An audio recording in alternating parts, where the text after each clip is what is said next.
Guys, welcome back to Breakthrough Conversations. My name is Brett English. I'm Ryan Ortega. We've got Mitchell Vickridge in the house. Thank you so much for sharing your home with us, brother. Yeah, thank you. It's beautiful home as well. Thank you. Yeah. I'm glad we made this happen, man. Yeah, finally. Yeah, I know, right? It's been a while. Yeah, dude. The first topic, which probably most people know you by, is the Cacao Collective, and how that's. I see it everywhere now. Like, every time I go to a shop or cafe, I'm like, there it is. Like, Cool. damn, you've done so well, man. And like, how did that come about? And how did you get it to spread in such a manner? Yeah, super open question. It's interesting, like Yaz and I didn't start with some, deep calling or some, super deep spiritual thing to share cacao. We're just like both love it. Well, I loved it originally when I first met Yaz, and she was drinking a lot of coffee, as most people do, and I definitely did in the past. I was a caffeine junkie. And so she just kind of saw me drinking it, and I was going to cacao ceremonies and doing a bit of inner work. And I just kind of suggested that she should try it. She loved it. One thing turned to another, and then our friends and family got interested. It just kept growing smaller and smaller, or bigger and bigger through this kind of small start. And then eventually we're like, oh, we should probably just actually buy some extra wholesale, bring it in, sell it to friends and family, see how they like it, and go from there. And that just went like instantly. Wow. So we kind of looked at each other and was like, we were both saying we either shut this down or we kind of go full in with this. Yeah. Because there's something here, people are really asking to slow down. There's a time to move fast, there's a time for coffee. I love a good coffee, but I notice a lot of conversations we're having with people is that they're just overstimulated. Over yang, overdoing, overstimulated. And cacao, yes, technically is a stimulant, but there's a very, very small amount of caffeine. It's just a way for people to slow down, find more presence, sit with themselves, not be so go. And we really found that that's how the market was speaking to us. People were just coming to us and going, man, I used to drink 10 cups of coffee a day, or my sleep was really poor because I'd be drinking coffee all day long, and then I've switched to cacao and have no withdrawals. My energy's a lot better, more stable, no more insomnia, or feeling a lot better. Oh wow, that's and not crazy. so, whacked out and jittery. So that's kind of how it started. And then, one thing, we just started in the garage, very cliche. We got all our, certificates and the machines we needed. And just, it kept building and kept building and kept building. So there's been no we have a long-term vision now that we're so clear and we're so certain of this entity having, legs. Now we have a much bigger vision and a clearer vision. But back then it was just two Perth kids loving cacao that wanted to share it with friends and family. Kind of feels like it chose you. In a way, which sounds weird because, cacao traditionally has that very spiritual component, and, we're all about honoring the traditional reverence of cacao, and is a sacred plant, especially the Amazon basin or Mesoamerican cultures. And we really try to honor that, but not everyone really aligns with that language, especially to the mainstream Aussie, who probably needs it the most. You know what I mean? Like people that are already kind of into spirituality are probably already into their inner growth. They're doing their yoga, they're doing their breathing, their meditations. Whereas like the everyday Joe who's driving a truck, or the mum who's like got 3 kids and her life's, really speedy, they probably need that time to slow down and sit and just be. And so, we really try to appeal more to the quote unquote mainstream audience in Australia, soon to be worldwide. And just educating people as well about the benefits of cacao. It's all through the literature. There are incredible medical benefits that have been proven time and time again. New discoveries always coming out, but the plant in and of itself, gram for gram, I would say arguably is one of the most nutritionally dense plants in the world. Yeah. And just, beautiful addition. I just love it. It's, such a beautiful plant. That's epic, man. Yeah. If you could break it down to an absolute beginner, how would you break it down for them, the benefits of cacao? Yeah. Good question. First, I would look at just the micronutrient content. It's packed full of magnesium, iron, calcium, copper, zinc, selenium, manganese. So it's got a lot of trace minerals, some B vitamins, and mood enhancing. Everyone's looking for just that little lift of their day. And yes, you can get it. You should be aiming for that internal bliss and internal joy and fulfillment. But it has mood in improving compounds. One of which is phenylethylamine, which is a bit of a tongue twister, so PEA for short, like a P. And that's a neuromodulator. It improves neurotransmission, it lifts mood, it can increase energy, motivation, and also anandamide, which is known as the bliss molecule. So that's that, more euphoric, uplifting, mood enhancing, just kind of like lifts you into your day, so to speak. Yeah. Whereas, if you think about coffee as a comparison, that would be more of like a really, strong energy hit, a strong stimulation, and it increases productivity, but normally comes with a crash. Yeah. So I kind of think of like the McDonald's arch and cacao more like a plane. So that's a good thing, for people that are, curious and interested to the newbie. You're not really going to get that crash, that caffeine crash. It's a go to kind of lift yourself up and Just land smoothie, but not like, oh God, I need another coffee because I'm crashing. Yeah, so it becomes like a cycle. Absolutely. Yeah. And I'll just say the last thing really is just the enormous amount of antioxidants, more so than usually your common foods like your blueberries and acai. There's a ton of antioxidants, great for heart health and great for brain health. So people that have even higher blood pressure, which probably should be careful if they're on medication, it can lower blood pressure, it's neuroprotective, it's just great for the entire vascular tree. Yeah. And really the ancients knew this, that's why it was coined a heart medicine, 5,000 years ago. Yeah. It was known, like the ancients knew, the mystics knew it was a heart medicine, and that's where the sacredness came from. They would use it in all kind of rituals and traditions. So that's like the short version to the newbie, I would say, is just packed full of nutrients, antioxidants, good for the heart, good for the brain, mood enhancing, will give you a nice gentle lift, like a long lasting lift of energy, but without kind of that dreaded crash that we don't like. Yeah. No, that's beautiful. That's beautiful. Well said, bro. I didn't know that. So There you go. Cacao. Yeah. It's a beautiful plant. I think another thing that I really admire you for, both you and Yaz, is that you built this business from scratch and you kept it running and kept it growing, even though you're having your issues when you did break up, actually. We separated, and through a pandemic. So we started in the COVID pandemic and we separated and kept it going. And was that a difficult process to be able to manage your emotions, the relationship, and the business and grow it without any sort of hiccups, seemingly from the outside looking in? I mean, yes, but no at the same time. I mean, even running a business, if you were together, is difficult. Yeah. Because you're constantly wearing different caps. Yeah. Noticing and being mindful of, oh, wait, hold on, I'm wearing the entrepreneurial cap and it's 9:30 at night. How about I take that off and actually just be a partner and a human being? You're always navigating those things if you're running a business together and you're with someone. Paradoxically, the business actually started to thrive more once we got over the initial separation speed bump, which I think it's normal for anyone to go through, which is, of course, chaos. Hard. You're having hard conversations, you're revealing hard truths, you're learning to untangle each other's energy but still love each other and be respectful. I think it matured us a lot because we had to ensure that we were putting the greater good above our own emotions. There is a time to feel your emotions and be present with them, and then sometimes there's just a place for you to get on with it and do what's required for the kind of the greater good, so to speak. So we were both mindful of putting the entity really above our own, I wouldn't say selfish needs, but just, I'm emotional. Well, it's, 10 o'clock in the morning, we've got shit to do, so how about we just get it done, but can we open up a conversation tonight? So it really helped us in communicating, it helped us navigate our own emotions, it helped us actually mature in business. So I would say there are a lot of benefits, but was it difficult at times? Absolutely. Any business is hard no matter what. And you're both sort of leaders as well, so was it a bit of headbutting there as well as to who would sort of...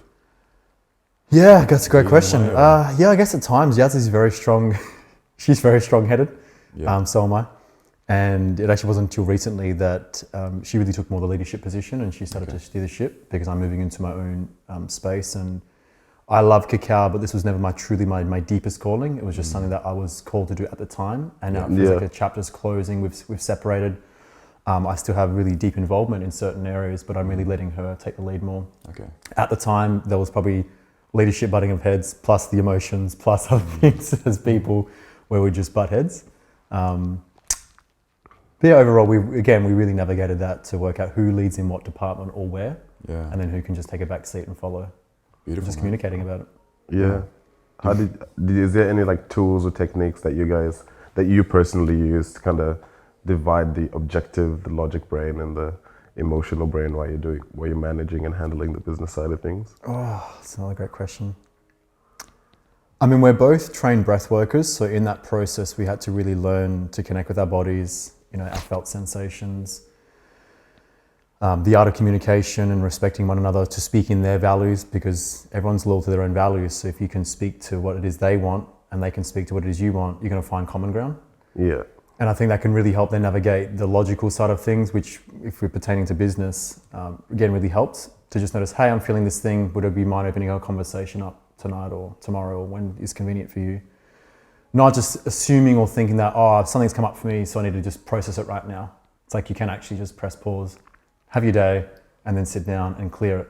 And we were, again, hat off to us, we were really good at that. Communicating well, doing what was required kind of logically, and then sitting down and just opening up a conversation to clear it so it didn't fester and build, which is how resent and bitterness and, you know, the betrayal and all these the things that build if you just keep stuffing it under the rug. Yeah. You know? So hope that answers your question. Yeah. That's good, man. Just announce it and then move into it. Yeah. Do you mind if we dive into the past of Please. yourself? Yeah. One of the big things I saw while looking through Instagram was your bodybuilding life and career back in the day. Yeah. And yeah, man, I know you're a very calm, cool guy now, but back then you just fucking huge, bro. Like, what was your weight and your body fat back then? I never got my body fat tested. I just always looked in the mirror because that's what bodybuilding is. It's a visual sport. You know, powerlifting's a bit different. It's objective. You need to know your numbers. Yeah. I tracked everything, but body fat wasn't. The heaviest I got to was 113.5 kilos.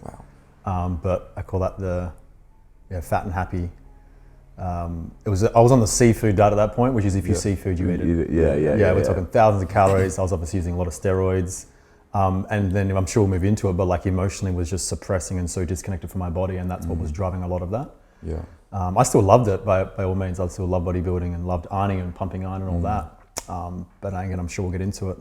But that peak weight was, you know, I think back now was a huge running from myself, a huge avoidance, and just holding on to so much anger and fear, which I was just stuffing down, you know, and then I would just kind of release into the weights, which I guess was good.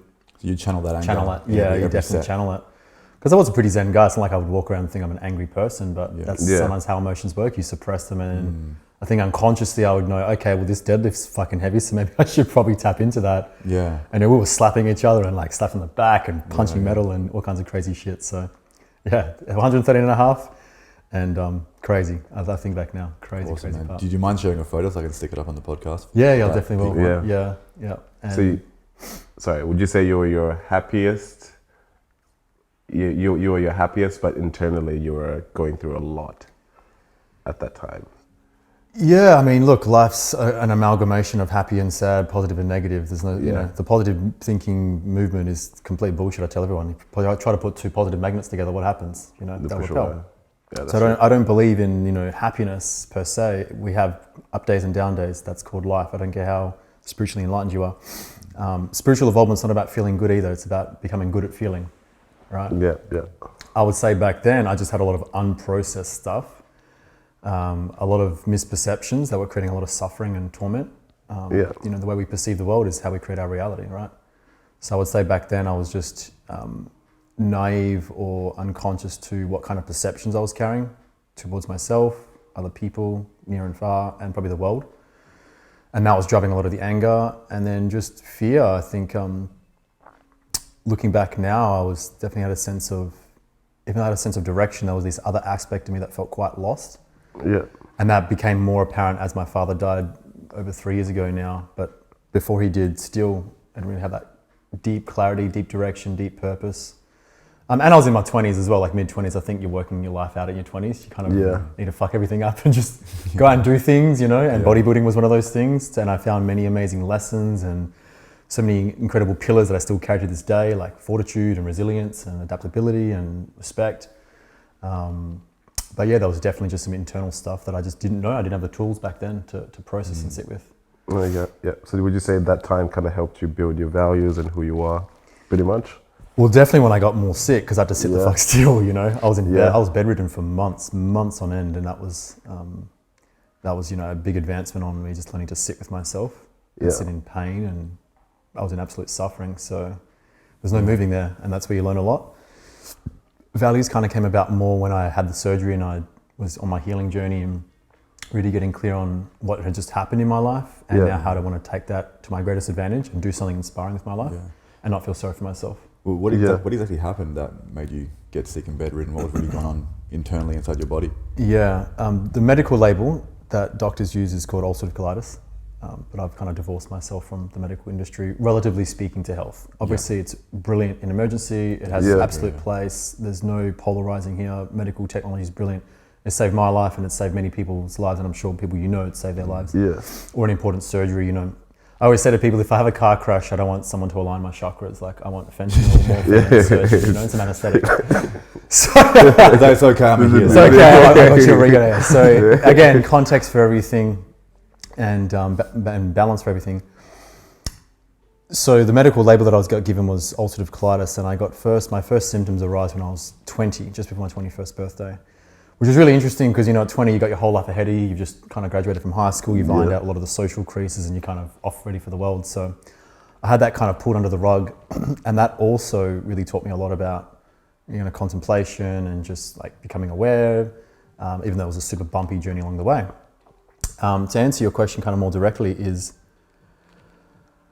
I say it's like this, it's like if you had a car and you bought a brand new and you took it out of the dealership and just did burnouts every single day and drove it like crazy and turned fast corners and, didn't clean it, you're going to build wear and tear, you're going to amalgamate damage, you're going to build it. Versus like grandma who, drives at the speed limit and services every 10,000 Ks and takes care of it, they're going to look very different after 10 years. Unless it's a Camry. Yeah, those things are indestructible. So, to kind of what I'm alluding to is, I was obviously born with a set of genetics and we can't change that, but epigenetically we can, and you're doing it through day by day. And my parents, bless them, they just weren't really health conscious, so I didn't really pick up any good habits from there. Even though I was exercising a lot, which was great, but my diet and lifestyle were just pretty trash, and I got into just being super hyper vigilant and hyper aroused, and again drinking coffee and working and just go. So that eventually just breaks the body down. Yeah. And I was doing, competitive bodybuilding. I was taking steroids and training like just an absolute beast. I was training with a world champion. I was very blessed. He picked me up under his wing. So it was brutal training, the steroids, the enormous amount of food. It's like the body's going to give you symptoms and go, hey, fuck you. Like, this is not working for me. I don't like it. And I thought symptoms were bad, and symptoms, there was just something that was happening to me. It was out of my control. What were some of the symptoms on a more serious note? Yeah, so the first symptom I ever got was like someone getting a knife, literally just stabbing into my lower left quadrant of my abdomen. Yeah, and just like shaking around. So I just like almost dropped to the floor. I was in Nando's at 20. And I went straight to the hospital, and doctors with their obviously lens were like, oh, we don't know what's wrong, we'll do some tests. And it was like a couple of weeks until they said, yeah, you have this, we're pretty sure you have ulcerative colitis. They wouldn't give me like a certain answer, but they said you basically have ulcerative colitis. So naturally my inquisitive mind would just go on Google and research everything on the first 10 pages of Google about it. And it's, this autoimmune disease that you kind of just get, and you're a victim to it, and your body attacks itself, and we don't know what causes it, and there's no known cure. But here's your drugs, and we'll see you in 3 months, and if they don't work, we'll just cut your organs out. And that's the broken model that we live in. It's just so barbaric and archaic and outdated. And that's what kind of, again, drove so many of my values and what I became so interested in today.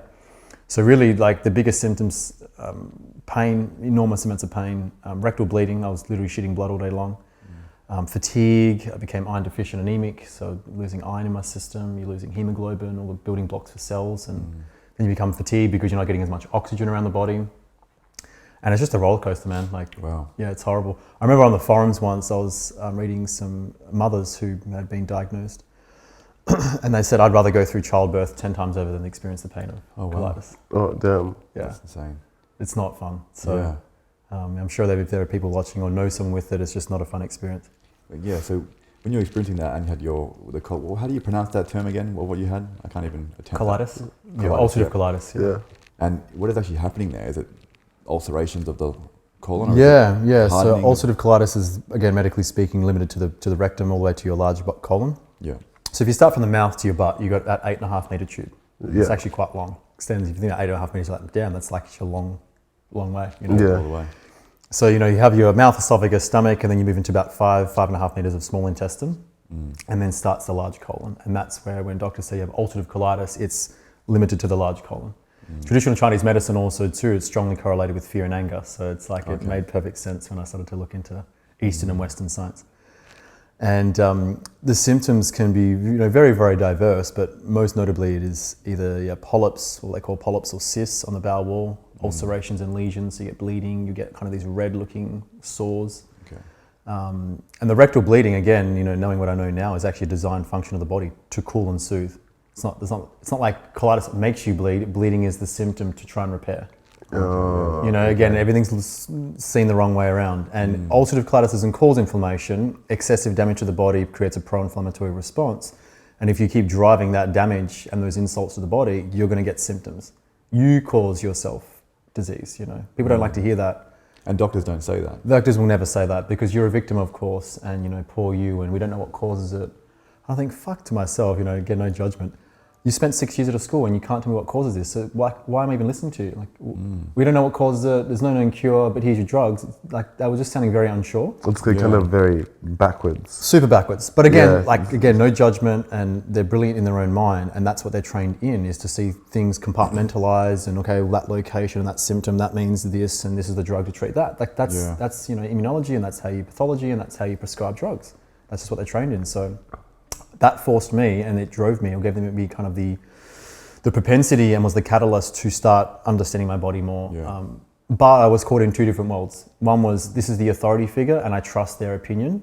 But then having this cognitive dissonance of like, nah, fucking something's not right. Like, I need to go work it out. But also when you're sick, you have a lot of fear as well, and the doctors Massive. take advantage of that. Well, not take advantage of it, but They that's can just the way it capitalize is. it. Yeah, and some do. Like, I've heard some fucking horror stories, and doctors will. There were that superiority complex, and again, no judgment, but it definitely happens. It absolutely happens. I felt it multiple times.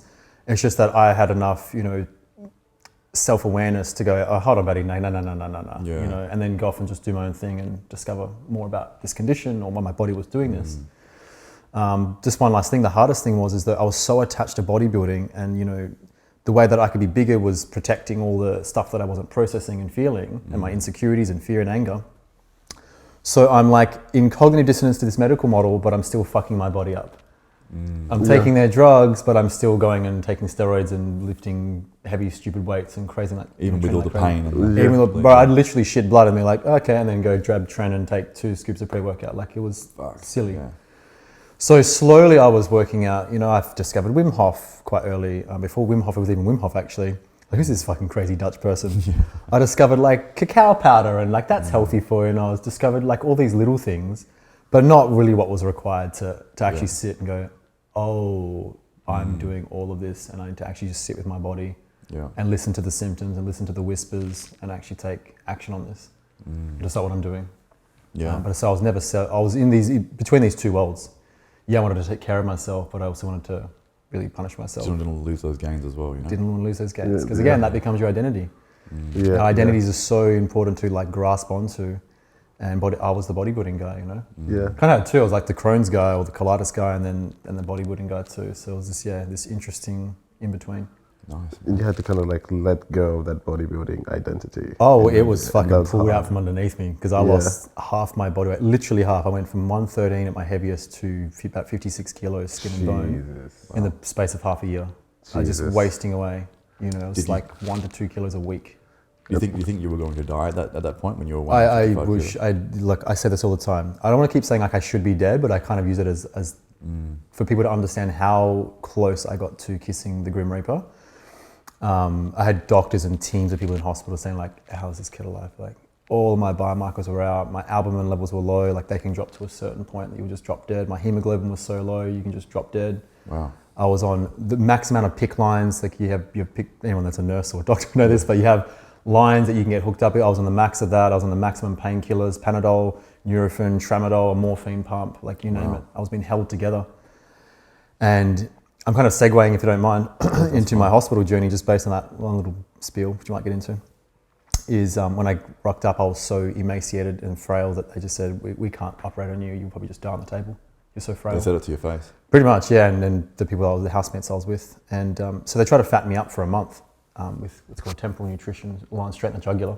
Oh, wow. And it's fucked, because as soon as I looked at the package, it was like canola oil and maltodextrin and casein. I was like, oh God, Jesus Christ.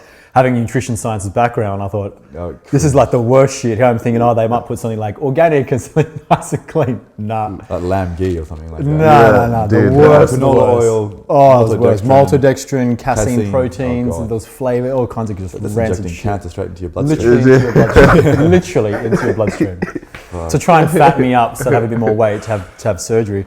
So that didn't work. And within like 3 days, I had the head gastroenterologist of the hospital come in and just say, sign these papers or you'll be dead tomorrow. Oh, wow. And I was on the operating table the next day. I had my whole colon cut out.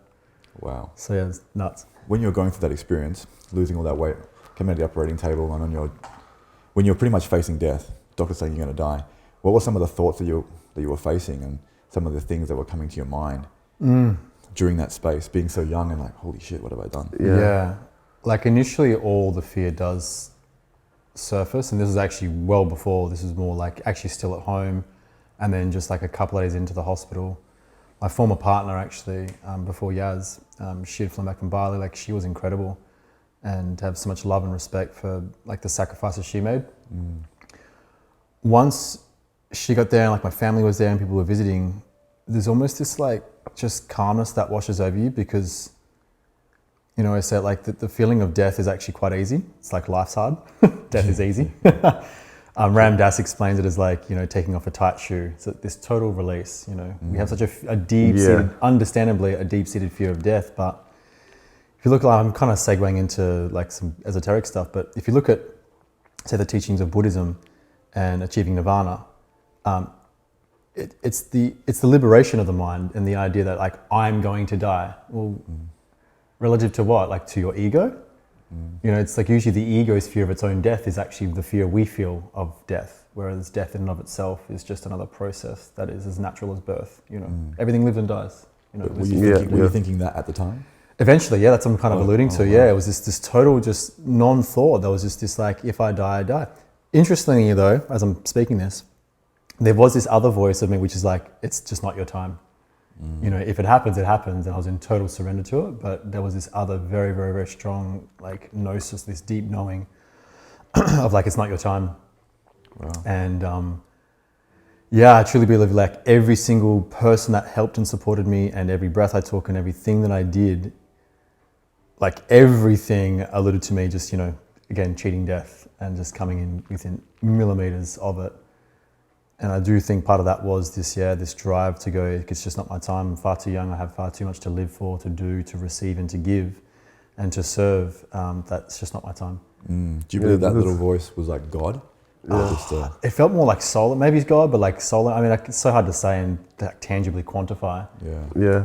Sometimes again, it's like when you just know something, you know, it's beyond thought. Yeah. You know, it's like different voices can come from different areas. You know, sometimes there's that gut instinct voice or feeling, and then there's like more of the heart sensory, and then there's like a very logical thought, and there's just like a soft whisper. And this is just like a deeper knowing. Yeah, it kind of dissociates though Joe Dispenza, the way he says like, you know, how he healed himself from having, he had a massive accident and they told him he was never going to walk. Broken neck, I think. Spine, Yeah, Crazy. It seems like that release of fear and that strong belief is like what gets you out. Yeah, there's just like something so transient or transcendental to this existence that's just beyond thought.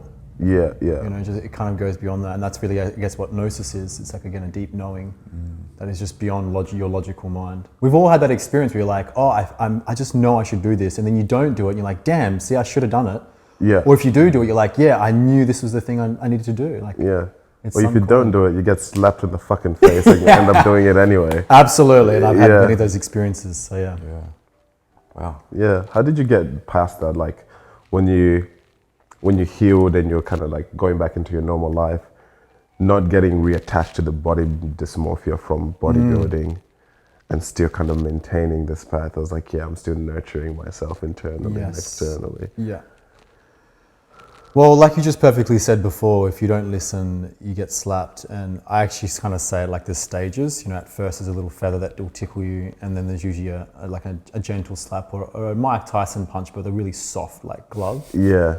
Then if you keep listening, just like get hammered to the face, and then eventually just 3 Mack trucks will just come and crank you up. I needed that. You know, my dumb ass wasn't listening. So that first experience of me being, again, going through all the torment that I saw, I put my friends and family through, who I knew were wearing brave faces, because like, of course they wouldn't like let me see that, but I appreciate and understand what they would have gone through seeing that and being helpless. The amount of time that I just laid still to contemplate on like, how the fuck, like I'm 26 years old, like how did my life get like this? You know, what would have happened for me to get like this? Surely it can't just be accident, you know? And so through asking more curious questions, it kind of alluded me more to the journey of health and wellness and holistic health and healing and regenerating the body, because I had to. Like at one point I was so frail, like I would have to get a nurse to like drag a leg off and another leg off and pull me up and just take a piss. Like I had to learn how to sit up, and my voice box was so weak, I had to learn how to speak like properly again. Wow. So that really drove a lot of my values coming out of hospital, was like, how did I get all at this? And that's what really led me down to the inner work and starting to discover what was inside of me that was just not serving my life, my purpose, my values, my health. One key moment in particular was, and I've spoken about this before, was a session I did with a dear friend who is trained in holographic kinetics, which is like timeline therapy, but it's a traditional Aboriginal art. Wow. So it's like going back in time and recognizing, what are your perceptions and what's driven this behavior based on what happened in the past. And one thing I found out, like in very, very short, because it's quite a long story, but my bodybuilding was rooted in this idea that if I could just be big enough and I could just be strong enough, like a Dragon Ball Z warrior, I had part of the story. Yeah. I could go back in time and save my brother from a moment when I was 7 years old and I was feeling completely powerless. And so much of my behavior was driven by powerlessness and needing to be big enough and strong enough to be like the hero and be the savior and go back in time. The Goku. So once I found that out, that really supported me being able to just go back into a gym for building back muscle in a healthy way. And I could use, the previous 11 years or so of knowledge to actually build my body back. And why people saw me build back so quickly, it's because my nutrition was really, really good and my training was progressive and I was listening to my body more. I just was so inspired. I was also I'd be like, I just literally fucking cheated death. Like I'm not wasting the second chance. I've been literally given a second gift at life. So it's really honoring that, getting clear on my values were, and that again was a very bumpy journey. It's not like it was perfect. I got out of hospital and hallelujah, it all came to me. I still was very much working it out. We're always working out life. But I hope that answers your question. Like, it enabled me to get clear on why am I walking through these doors into a thing called a gym, this building. Yeah. Why am I here? And it just became more and more about actually becoming healthy and fit and strong to serve my body as opposed to punish myself because I was powerless and needing to do these unconscious things. Yeah. And how did you... Sorry, that's not the question I wanted to ask. Yeah. I wanted to ask in terms of like you being in your deathbed or facing the potential final moments. Did your perception of value of time change? Oh,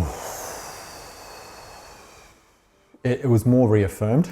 I laugh because like I'd done many psilocybin acid journeys. Like that changes your perception of time. Yeah. This was kind of like an affirming thing of like, time actually doesn't exist. It's just a human construct.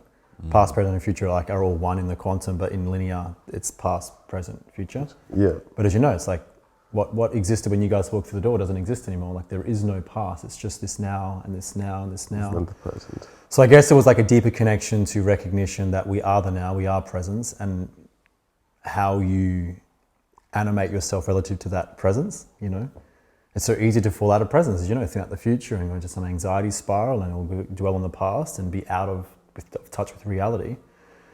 So I think it was just an affirmation or a confirmation with the essence of time in presence, which is like there is no time.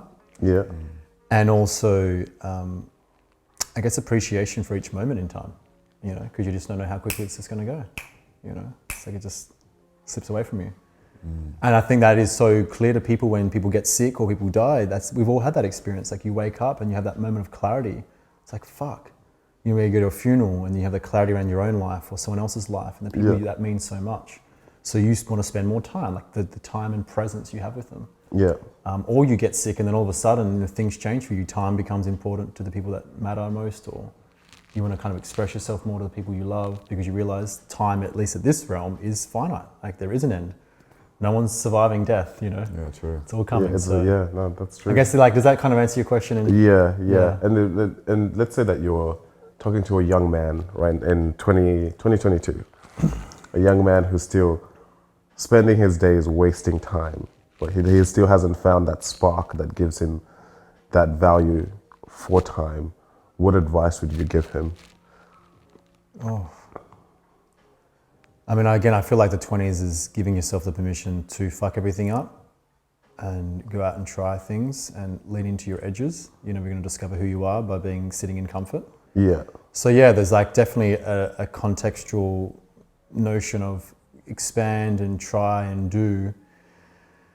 But also if you're feeling lost, first just you need to ask yourself quality questions. I think that's what I'm really trying to say is ask yourself quality questions. If you're not asking yourself enough questions and you're just staying in the mundane and feeling unfulfilled and feeling empty, but putting on a show on the outside, but really inside is, feeling unfulfilled, ask questions. Why? That's probably the first one. What is it about what I'm doing every day that's not lighting me up or inspiring me and actually igniting my mission here on Earth? And that could be anything. It doesn't have to be some big grandiose thing. Some people's mission is to nurture a beautiful family. Beautiful, go do that. Some people's mission is to open a restaurant. Beautiful, go do that. Finding out what your purpose is really an expression of your values. And your life will already demonstrate what's important to you, by what you spend your energy on, your time on, what you love researching, where you spend your money. Like, there's already clues to what, even as a young person, you value. And as you know, your values will change over time. Like a 22-year-old guy is going to have very different values to a 35-year-old guy. Yeah, that's very So true. getting present with what it is you value most for you, because it's very easy to go, oh, well, Instagrams and the billion opinions are telling you to do this. And I think a lot of the mental health issues and a lot of the feeling of being lost is just people subordinating to other people's values. Oh, so-and-so said I should be doing this and I should be eating this way and I should be going to the gym and I should be doing this. It's like, yeah, but what about what you want to do and what you value and what actually inspires you? And I think if I was talking to my 22-year-old self or any young man in their 20s is get clear on what it is you value. And you might be listening to this podcast and go, oh, I really value this, but bring that into your own life. What is it you truly value? What actually lights you up? Where do you have the most attention and where you're the most engaged? That's clearly what you value.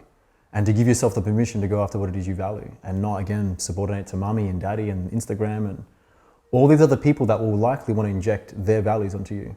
Yeah, because those are the values they hold to the highest. Absolutely. We've all heard that very cliche, stereotypical story of say a Chinese family where the mum and dad are quite strict and they want him to be a doctor, but the kid actually wants to be a dancer. We've heard the stories of someone even regular in Australia. I've heard it all the time. Yeah, I was 18 and I went off to uni, but then I didn't actually love what I was doing. Well, who made you believe that you had to go off to uni? Oh, well, society's expectations, or it was my dad and it was someone else's. But that's actually not what they wanted to do. And I think if people actually start sitting still and asking themselves the question, what do I love? What do I value? What do I actually am inspired to get out of bed in the morning and go do? It's probably wise to do more of that.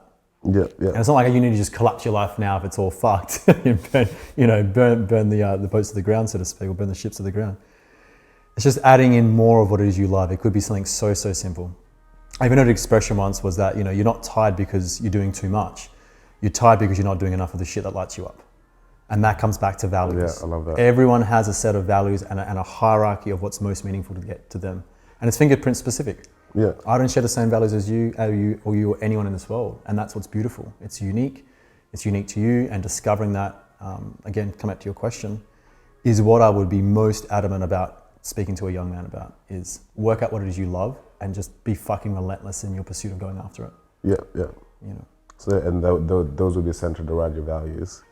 Hey? Those will be centered around your values, pretty much. Working out what you love. Yeah, definitely. Yeah, so I even use, I'm very big on teachings of Dr. John Demartini, and he has a whole free on his website. You can go literally, he asks you 13 questions, and you can go understand and get clarity on what your life already demonstrates. And they're 13 specific questions that kind of segue off what I'm saying. Together, it spits out a whole Venn diagram. It's like showing you 26% of your life is spent here. For me, it's health and wellness, it's teaching, self-development, facilitation, business. So it'll show you what your life already demonstrates, because often we get into those fantasies. Oh, I kind of wish my life was like this. I wish I had this in my life, but you're not actually performing the actions daily to go get it. I think if you walk into a room of 100 people and you said, who wants to be financially independent? Every hand would go up, right? Yeah. But then you go, now who's actually taking the daily steps and who values wealth enough to be looking up accounting and stocks and this and investing? And probably most of the room would put their hands down. So we have a fantasy of being financially independent, but our actions aren't congruent to those daily actions, to those daily values. That makes sense? Yeah. And that's why getting clear on your values is so important, because, with the conversation of money, that might be important, sure, and is in many ways. But you can create that by virtue of what it is you value most. You can go out and serve the world and get paid handsomely for it by doing what you love. And if you love what you do, people are going to love that you love what you're doing, and you'll probably get paid for it. So when you can work in different areas of your life, especially for example, financial independence or financial wealth, relative to what it is you value. But I cannot stress that enough. And I'd rather be earning, let me tell you, 60 grand a year doing what I love than $1 million being miserable and hating my life. We've all heard the story of, the very wealthy person that's super depressed and spiritually bankrupt. Well, yeah, because they're fucking empty inside. They're not doing what's actually congruent to them. Yeah, it kind of sometimes feels like a lot of people doing FIFO are going through this. Absolutely. It's safe, it's easy, they don't have to test themselves. They can then go, well, look, I didn't really fully try, so it's okay to fail. Yeah. that's maybe the other piece of advice is burn your boats and go full in. Go full into what it is you have, because if there's an expression, the man who tries to catch too many rabbits catches none. If you focus on one thing, and I'm speaking to myself, like definitely me in my 20s, I was trying to do 10 things at once. Yeah. And trying to spread myself thin. And that way, that gave me, I guess, subconsciously this backup of like, oh, well, if that fails, it's all good because I didn't really try. I didn't really put it all on the line. Yeah. I didn't put my dick on the table, so to speak. I played it safe. And I was able to feel significant. Look, I'm doing 10 things at once. But actually condensing into the thing that you value the most should probably scare the shit out of you the most, because you have the most to lose, but you also have the most to gain, which is deep fulfillment, freedom, probably cash flow, which is what a lot of men want to create, financial independence. But that's going to come from having laser-like focus on what it is you love most. And that took me years to understand, like years, and a lot of trial and error. Yeah.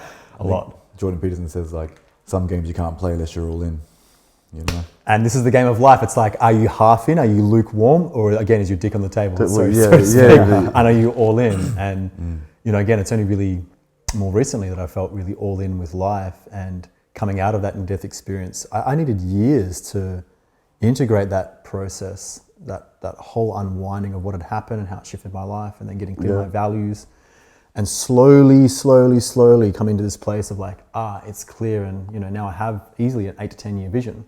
But before then, it was just like the daily. You wake up and you're scatterbrained, and it's hard to retain information. You lose focus, and you have all these symptoms. But that is a design function to get you clear on your values. It's a design function to hopefully, with those 10 things, to bang your head against the wall, get frustrated, so you give them up, so you can get back to doing what's truly most meaningful to you. We all have an intrinsic value. We all have something that's most deeply meaningful to us that we want to, especially again as men, but as women, ways in which we want to serve the world. And that intrinsic value is also known as your telos, which is like known as your teleological identity, which is what your identity revolves around. If you said Mitch the cricketer, I'd be like, that's not me. Mitch the mechanic. No, I love cars, but that's not me. Yeah. It's not all my identity. But Mitch the coach, facilitator, the cacao guy. Yeah, that's more me. Yeah. And you have the exact same identity if it's like, I'm more known as this. And the more clarity you get around that and your own values, the more congruent you're going to be to your daily actions. You're not going to feel that scatterbrain, You're going to develop your executive function, which is the forebrain. And that's where you're most objective. It's where you're most balanced. You have the better orientation. You're less emotional. You're less polarized. You're more centered and inspired, And directed. And direct, yeah. You have way more, way more ability to hone in. But when you don't, you drop back into your subcortical part of the brain, which is your amygdala. It's our animal hindbrain. That's when we feel scattered, and we feel like we procrastinate, and we hesitate, and we doubt ourselves, and that's all a design function. So it was really learning to develop this part. Oh, I did not know that. And again, get clear on values, so I could get clear on what it is I want to do with my life, because I know that's coming again. That was the beautiful blessing. Yeah. It's like, kiss the Grim Reaper, okay, that's coming again. When? I hope in 100 years' time, I plan on living to over 100. Yeah. But I know it's coming. And I could easily just live a life of comfort. I've done that. But that's like being in the marina. Yeah, it's nice, have a couple of martinis. It's great, it's comfortable. But really, life is most fulfilled when you leave the marina and you go out and explore and you go into your unknowns and your uncertainties and your edges. That's where life really begins. Yeah. And I saw a beautiful quote actually from Jim Quick, I think it was, who said, you experience discomfort either staying in your comfort, you experience discomfort by either staying in your comfort zone or leaving it. So pick your discomfort, Yeah. Comfort's great, but it can only last for so long. And I think a lot of people are craving just like soul growth, if you will. And again, that requires to expand and do something extraordinary with your life. Do things that you'd never think you'd ever entertain. Absolutely. I guess, yeah. And I always say, you're not going to die. Like, even if you were, you have no control over it. But if you're not going to die, like if you know the thing you're going to do, like I'm not going to die, and that's the worst of it, you can always work yourself back from that. Especially, we talk back on the young 20s guys, especially financially, go take the risk, smart and intelligently, don't just blow cash. Yeah. If there's something you want to go do, and I hear this more from the older guys, go do it. Because you have time to fuck it all up, burn it to the ground and start over and learn from it. If you're 65 and you've only got a pension, maybe don't take the risk. But you have so much time, relatively speaking, to learn and grow being younger. And I still feel super young now. It's not like I'm old anyway, nor are we. But you know what I mean? Like we're kind of Yeah. ironing out more creases now, but I think back, I'm like, man, I'm glad I fucked it all up. Like that was a great time to just learn and mess it up and be messy so then I could neaten it all out and get clarity. That's beautiful. What are some Yeah. practices and rituals that keep you on your toes, that keep you sort of confronting yourself and being able to see yourself and all your pros and cons and Yeah, all my keep bullshit moving and forward? limitations. Yeah, yeah. Well, I just recently sold it, but I had an ice bath just out here. It was like a makeshift one. That always goes a long way. And I think, I think especially as men, the pursuit of challenge is something that, because we have so much luxury in the modern day, I mean, look at this. It's not like we're in a tent or a hut or something that we'd have 50,000 years ago. We have all this comfort. We're acclimatized with these machines called air conditioners, reverse cycle now. So if you have more comfort, it's probably pretty wise to seek out discomfort, because we need to balance pleasure and pain. If you're a hedonist and you seek pleasure, you're going to get, again, those whacks in the face, because that's not how life works. Life is a yin yang, pain, pleasure, support, challenge. So to answer your question, like those are more sort of things that I really entertain. Of course, the gym is one. It's the way you can push yourself, but I do it intelligently now. It's more about actually building the body than bodybuilding. Yeah. You know what I mean? Yeah. And seeking out really challenge that benefits myself and is eustress, not distress. Cold showers, I'll do cold showers or ice baths, jump in the ocean. That's like usually most of my jam. And breathing, just to become constantly centered. Because the amount of times, I'm sure you've had that you just go into the head and then you think, and then you're thinking about thinking, and then you're thinking about thinking about thinking, and you just go into a spiral. Yeah. Yep, we've all done that. So it's like, I don't do that anymore, and it's not because like I'm above it, it's just that we're not utilizing tools to get us back to presence. And the breath is the easiest way. It's the easiest portal to just, I'm back in my body and I'm here. I'm here in the now. Yeah. Well, what does that really mean? People say you're not in your body, you're back in your body. Like, what's really going on there when? Yeah, so like I'm talking to you right now, but I have spatial awareness to know that like I'm moving my hand, and like I can be in my body and have a kind of greater awareness of where I am in space and time. And I'm not dissociated. Dissociating mean like I'm physically on this couch, but I'm really off in la la land. Yeah, I'm off your in mind thought, is. I'm in an imaginary world, I'm in another reality, which would be dissociated. It's not being in your body, it's being out of body, right? And not in the fun out of body travel way, but in a real like dissociated way. And I'm sure so many people, really suffer with that or have trouble with that because, especially around even social situations, they're constantly worried like, what do I look like? Or is that person on this and that? And then they're in their thoughts. They're not in their body. Well, they're not even really in their being. I wouldn't say just the body. You want to be in your mind and your body, in your being. And being in your being is, a state of coherence and a state of presence. It's a state of equanimity and poise.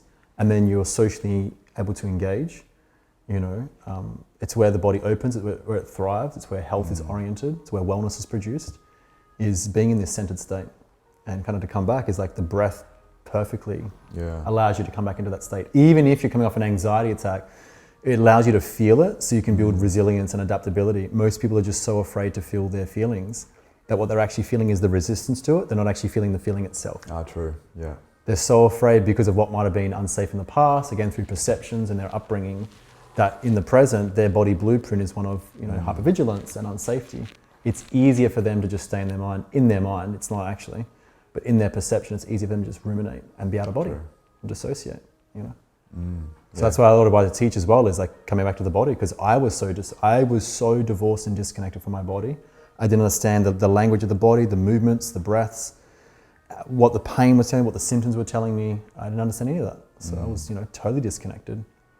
And learning how to breathe, learning how to center myself and be back in my body was a huge, huge stepping stone to having greater awareness of my entire being as a system, so to speak.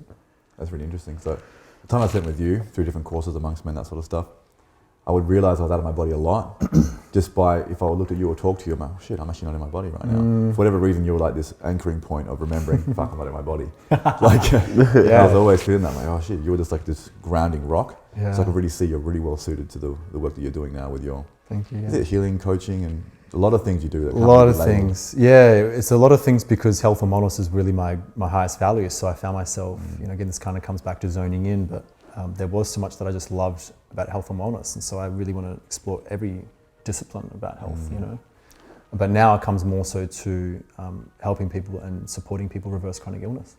It's just something that I love doing and I'm stepping into more and more. And about to launch a new platform and mentorship program, specifically for the person who either one is done with the medical system They're tired of the drugs, they're sick and tired of being sick inside, they're not feeling heard and seen by doctors and specialists, they just feel like they're banging their head against the wall. And they just know there's another way surely there's another way of doing it, because that was definitely my story. And I know it's probably millions of people's stories around the world. It's for that person, or the person who has symptoms but knows, like, there are people that already know I don't want to go down the drug route. I know there's something I can do, but I'm just not sure quite. This is what I'm moving into, and it's my absolute life's work, and I'm putting everything here into creating something for people that is non-dogmatic. They can come and start to understand their bodies, reconnect, learn how to heal, learn how to thrive in their bodies, and again, go off and do something meaningful with their lives. I'm not going to tell you what to do with your life. I just want to ensure that you can go off and do it. So that's my thing, What are some of the themes you're seeing of people coming and approaching you or working with you, and that may be causing chronic illness or autoimmune disease, or things that the practices that you've given them that really help them to integrate what's going on and move forward? For sure. So I'll kind of split that into two, like what I'm finding when they come to me, and then what I'm really, again, simplistically. The obvious stuff is the obvious stuff, and that's usually the first thing I go, okay, how are you fucking your life up? Let's just call a spade a spade. Give me the obvious. Come on, how much coffee, how much cigarettes, alcohol, how much sleep?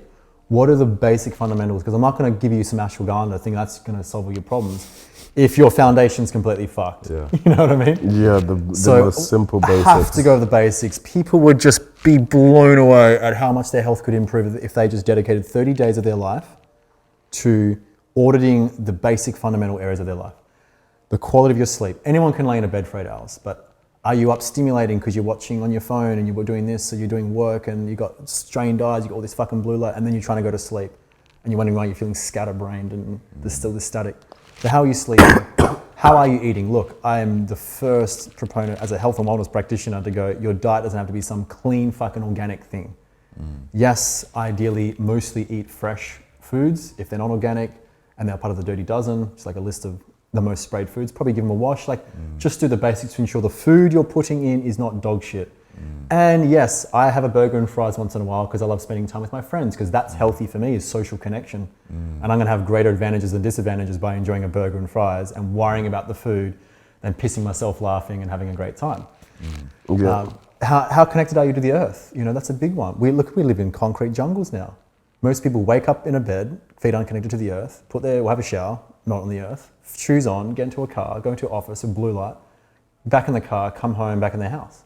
That's most of winter. It's like, when were your feet connected to the electromagnetic surfaces of the earth and the negative ions and the charge of the earth and the microbiome? So it's like a divorce from nature. Like, there's that aspect. The air we're breathing, we're just consistently breathing indoor air that's not really, circulating well with the natural rhythm of O2 and CO2. So again, fundamental pillars. That's the first bit. I'm going to go straight to like the deepest bit, or like one of the deepest bits, and there's probably everything in between, which is some people don't recognize their unconscious motives. And this is one of the biggest things I rip people apart with. Let me give you a personal example. I had over 100 benefits of me being sick. And I say to people all the time, how does your sickness benefit you? And they give me this funny look at the start. They go, what do you mean? Like, I'm sick and I don't want to be sick. So why would it benefit me? And I go, and I'm not asking you a question with no answer. How does your sickness benefit? And I won't budge until they just sit still and they go, and they start to open up parts of the brain where they realize, oh, and the penny drops. For me, it was like, the sicker I got at an unconscious level, the more attention I got, the more nurture, the more care. I got to take off work. It was a cop out if there was a party that I didn't really want to go to, but I said yes to. I could be like, oh, hey man, I've had a really bad flare, and I can get out of that. Parking tickets I could get out of, because I'd say, I had an episode, I was in pain, and here's my medical documents. There are all these unconscious benefits to being sick. Some people do it to gain attention and connection. They don't know how to gain connection through authentic love and communication. So they would literally create an illness in their body to create connection. Some of the deepest stuff I do with people is working at their unconscious, some people wouldn't even call their shadow, but their unconscious motives as to what's driving these symptoms, which is actually, again, a design function to get you authentic, because you're seeking connection through an inauthentic way, right? I know people that have literally wished themselves sick, even consciously, because they felt so abandoned, so rejected, so alone, that if they just created illness in the body, then someone would love them. Yeah, that's really sad, man. So that's the kind of the levels that we kind of go to. There's the super obvious to the super deep, and I want to rip out everything. And this is why I'm so big on the value of health and wellness, because it's like, what makes someone sick, and then subsequently then what makes someone healthy. Well, it's finding out your unconscious motives. It's looking at the basics and everything in between to then really prescribe what it is then, what you could do to now reverse that. You know what I mean? It's like, if I bang my head against the wall every single day, quite hard, I'm eventually gonna get a red, bruised, swelling area. So it's like that, I don't have headatitis causing inflammation, I'm banging my head against the wall to cause what a doctor might call headatitis, right? Being facetious, but you get what I mean. So the reverse that is to stop the root of what I'm doing, which is the behavior driving it. But if I don't know why I'm banging my head against the wall, I'm going to continue getting symptoms. And you can throw soft pads and steroids and injections and all you want, but if I'm still banging my head against the wall, that ain't going away. So it's finding the root of behavior, perceptions, the things that are people doing to drive the symptoms, and then how can we either find viable alternatives or things to reverse or completely stop that behavior, and then the symptom go away. And it was a perfectly designed function to get you either healthy or authentic. So that's what I'm about in terms of, the second part is, what HEP supports. Well, it could be anything. Yeah, it could be nutrition, because some people literally alone.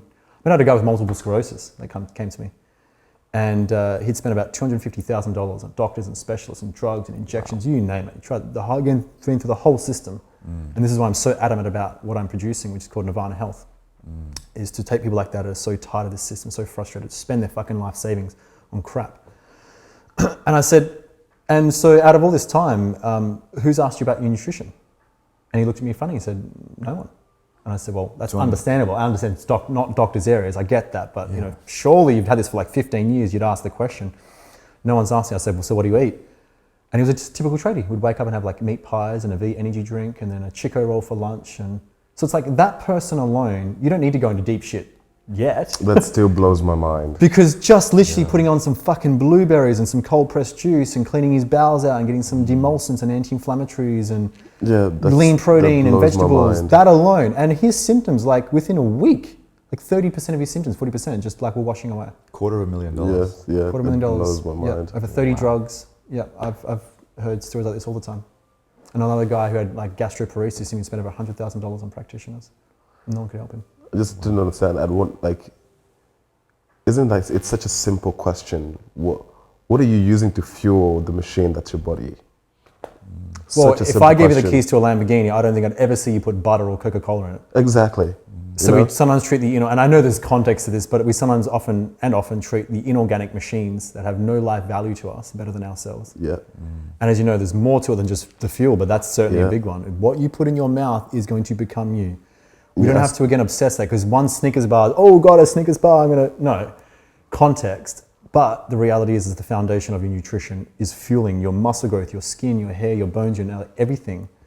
And we know we age, we know the body breaks down. If you look at the suppleness of a child and the way that their hair shines and skin shines to old grandma and grandpa, that's a process. And if you want to accelerate that by punishing yourself or eating shit or all these unnecessary stresses that maybe you put upon yourself, that's going to accelerate the death process. Yeah. And again, your body wants to live for its entirety, but if you accelerate that, you're going to know about it. It's wise. It's going to help you by showing you, giving you pain or fatigue or brain fog or some sort of symptom to go, hey, we need some attention here, yo. Y'all shit's fucked. Yeah. And it's either a little bit fucked, we had these the acute to like the subacute stages, and that's like, the ache and the this and the that, to then your chronic, bang, bang, bang, to like your degenerate stages. And you got to be careful because some people aren't coming back from that. I had a guy, I've recently shared it, Todd, he came to me and he was in the exact same boat, ulcerative colitis, diagnosed, going through every single drug you can imagine, and was so frail. In the end, the trauma team came to him in a hospital. He was in Queensland. His family were in New South Wales, and said, "Came to you." He came to me as in he rang me to work together. Yeah. But prior to that, literally, I think the day of it, the trauma team in the Queensland hospital had come to him and said, "We really encourage you to bring your family and bring them up from New South Wales because we don't know if you're going to make it out next couple of days." Wow. Basically, you could die. And then this motherfucker rings me on the phone. Hey. He had heard about my story and heard about recovery and what I was doing. Yeah. And I was like, so he was at the degenerate stages. And I'm going like, bro, with what you're telling me, you're going to lose your colon or you could die. Like, I just want to let you know. I didn't bullshit him. Yeah. I said, but if we work together, we're working together from yesterday. And we got straight to it, man. And it took him 9 months, but this guy got off every single drug and he's off thriving now. So damn, that's a powerful story. It's possible in context, like my colon was perforated and necrotic. Jesus Christ isn't coming down to say that. You need a surgery. You need a Yeah. So I think there were reasons I had to go through this process, but I also know that you can be pretty messed up and you can still make it back. Yeah. Will it take time? Absolutely. Is it going to be a lot of work? Absolutely. What do you want? You know, that's the other thing too, is asking people when they come to me, are you willing to give up all the things that made you sick in the first place? You know? Yeah. And there's context in that too. Maybe you're coming with me drinking 40 drinks a week. Well, you can have 2 wines a week. That's not going to kill you. If you had stage 4 cancer, maybe not. Yeah. But we do it and eliminate completely. I want people to know that healing doesn't have to be something that takes over your life. It can be integrated into your life. And sometimes healing can be rapid, like super rapid. I had one lady, same thing, colitis, mega amounts of pain. And we made the initial changes. They didn't give everything, just some initial changes. And she just voice messaged me the next day and said, I don't know what the fuck you've done or said or what I'm doing, but like almost all my pain's gone. And it's like, so perception to pain and healing can take place rapidly if we align things into the right places, do the right things. Can't push a square peg through a round hole, right? So, Yeah. And some people go for years going, I'm trying to heal. And it's not that their efforts aren't wasted, it's just that the things that they might be doing might not be congruent to actually getting them past the line. You know what I mean? Yeah. I'm trying in the gym, I'm trying to build muscle. Well, maybe the 20 reps you're doing, it's maybe you're too light and you're not eating enough protein and not having enough sleep and not progressively overloading, you know what I mean? Like the person might be trying in the gym, but what they're doing might not be optimal. Yeah. But we think through our perception, because I'm doing all this thing, I've tried everything. No, you haven't. You just tried what you've tried. And maybe what you've tried isn't optimal. Maybe working a little bit, but not optimal. So you can always tweak and change. Always tweak and change. And this comes back to what it is that I would prescribe. Well, it just depends. Every single person's different. There are some fundamental pillars, no question. But that's why I'm designing what I'm designing and creating what I'm creating, is because I've seen people heal, like, for example, colitis through subconscious work, through fasting, through nutritional interventions, through breath work. I've seen the same quote unquote disease healed in different ways.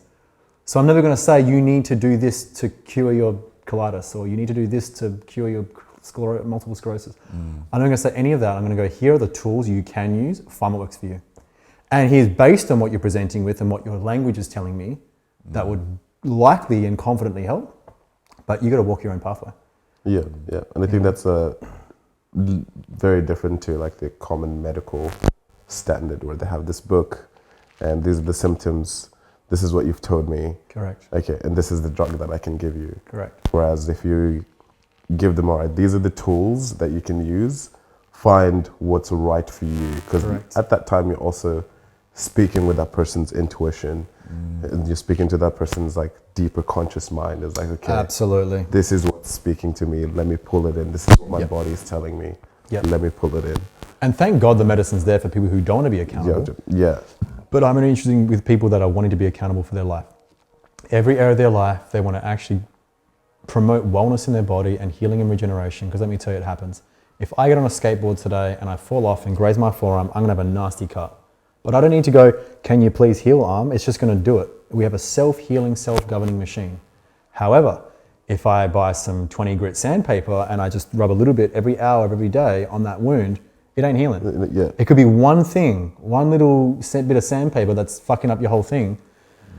It could be a relationship, it could be in the environment, it could be one particular food. And so the health journey can be bumpy one. It's certainly not linear. You don't just, rainbows and unicorn farts, you know. But this is, again, the beauty of discovering your inner well, your inner garden, and how to tend to it. And again, create wellness and thrive. Yeah, that's beautiful. I love that. I love that. Going into like a grander sense, what do you feel like is happening in the world at the moment when we look out and we hear about things like Russia-Ukraine war and Neuralink and just sort of the madness of the world, but also how things are traveling and moving so quickly? And what do you think is that catalyst for some grand awakening, or is this just a part of the process, or what do you really feel? How deep do you want to go? Oh, just first thing that comes to mind. I think the world is doing what the world has always done. It's just that we have attention heightened or softened based on what comes out of a TV screen, what comes out of our mobile phones. It's very easy to make judgments based on what we see. There are billions of things happening at every moment, but we're only seeing 4 things.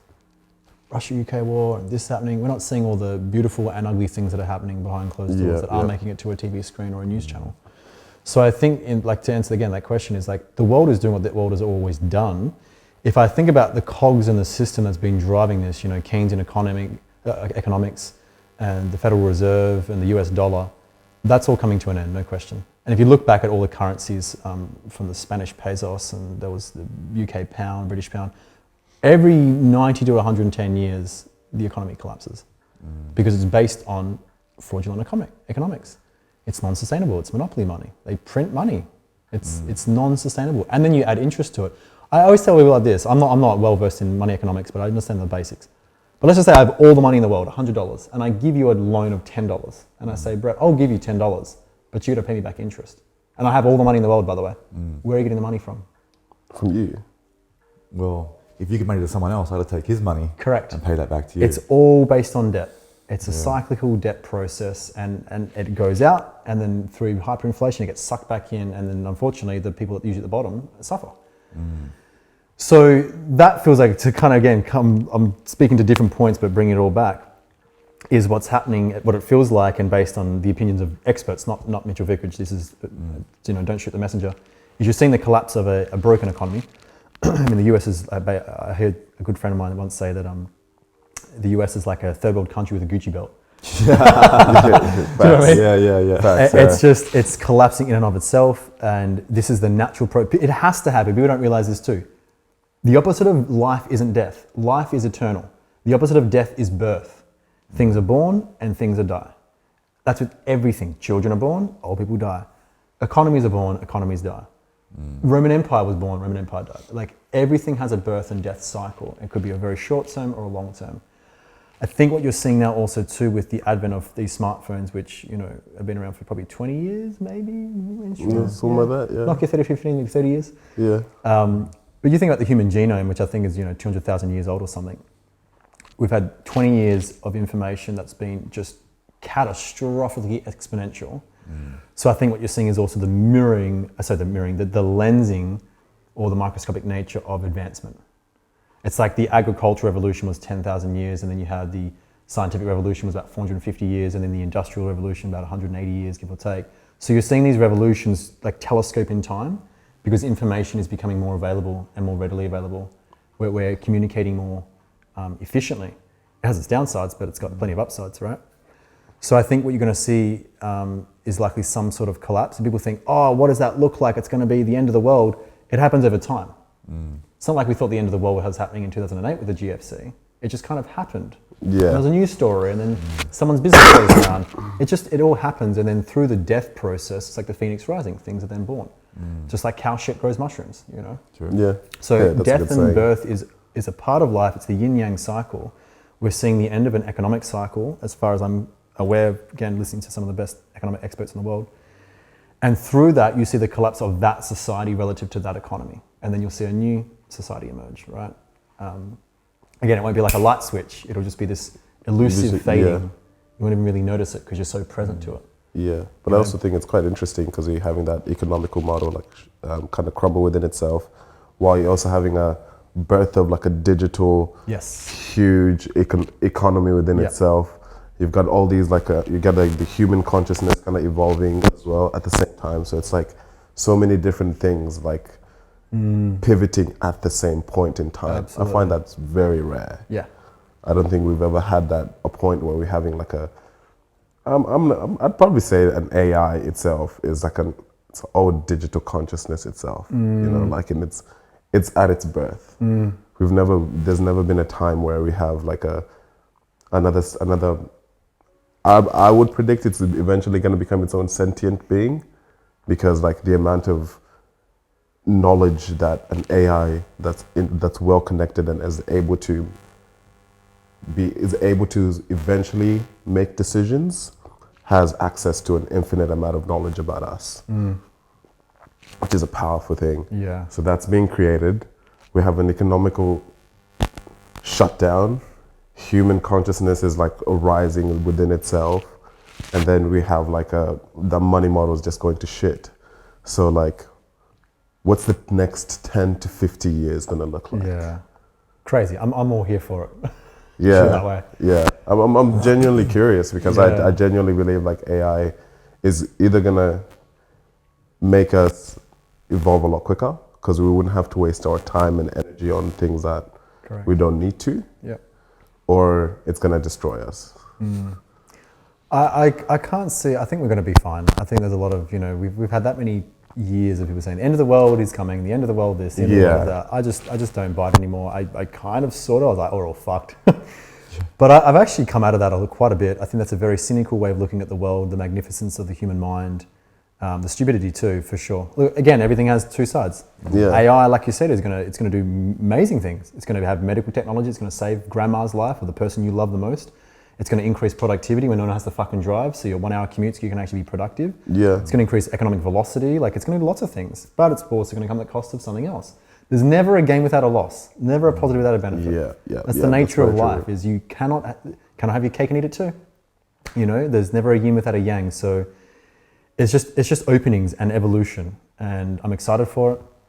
I think we have brilliant minds, and you're seeing now through so much of this old archaic model that's coming to light, so new innovations can come forward. That's how you innovate. Is you have good and bad, support and challenge. That's how innovation occurs. It's like muscle growth. How does it grow? Well, it's through challenge and it's through breaking it down to build new, more adaptable, resilient. You're seeing it all the time. And again, it's easy to think that that's the world when it's just fucking COVID blasted and monkeypox and all the bullshit, that propaganda. That's the design function to keep people, stuck and living like animals, like in fear. But the innovators are the people that are, in the pursuit of challenge. They're creating things. They're cleaning up the oceans. They're cleaning up the air. Yeah. When I was doing the breakthrough experience with John too, he was talking about, he talks to some of the greatest minds in the world. Is that John D. Martini? John Martini, yeah. Nobel laureates, quantum physicists, and all kinds of crazy people that you'd never see on Channel 7 News. Saying that in 100 years it'll be interstellar.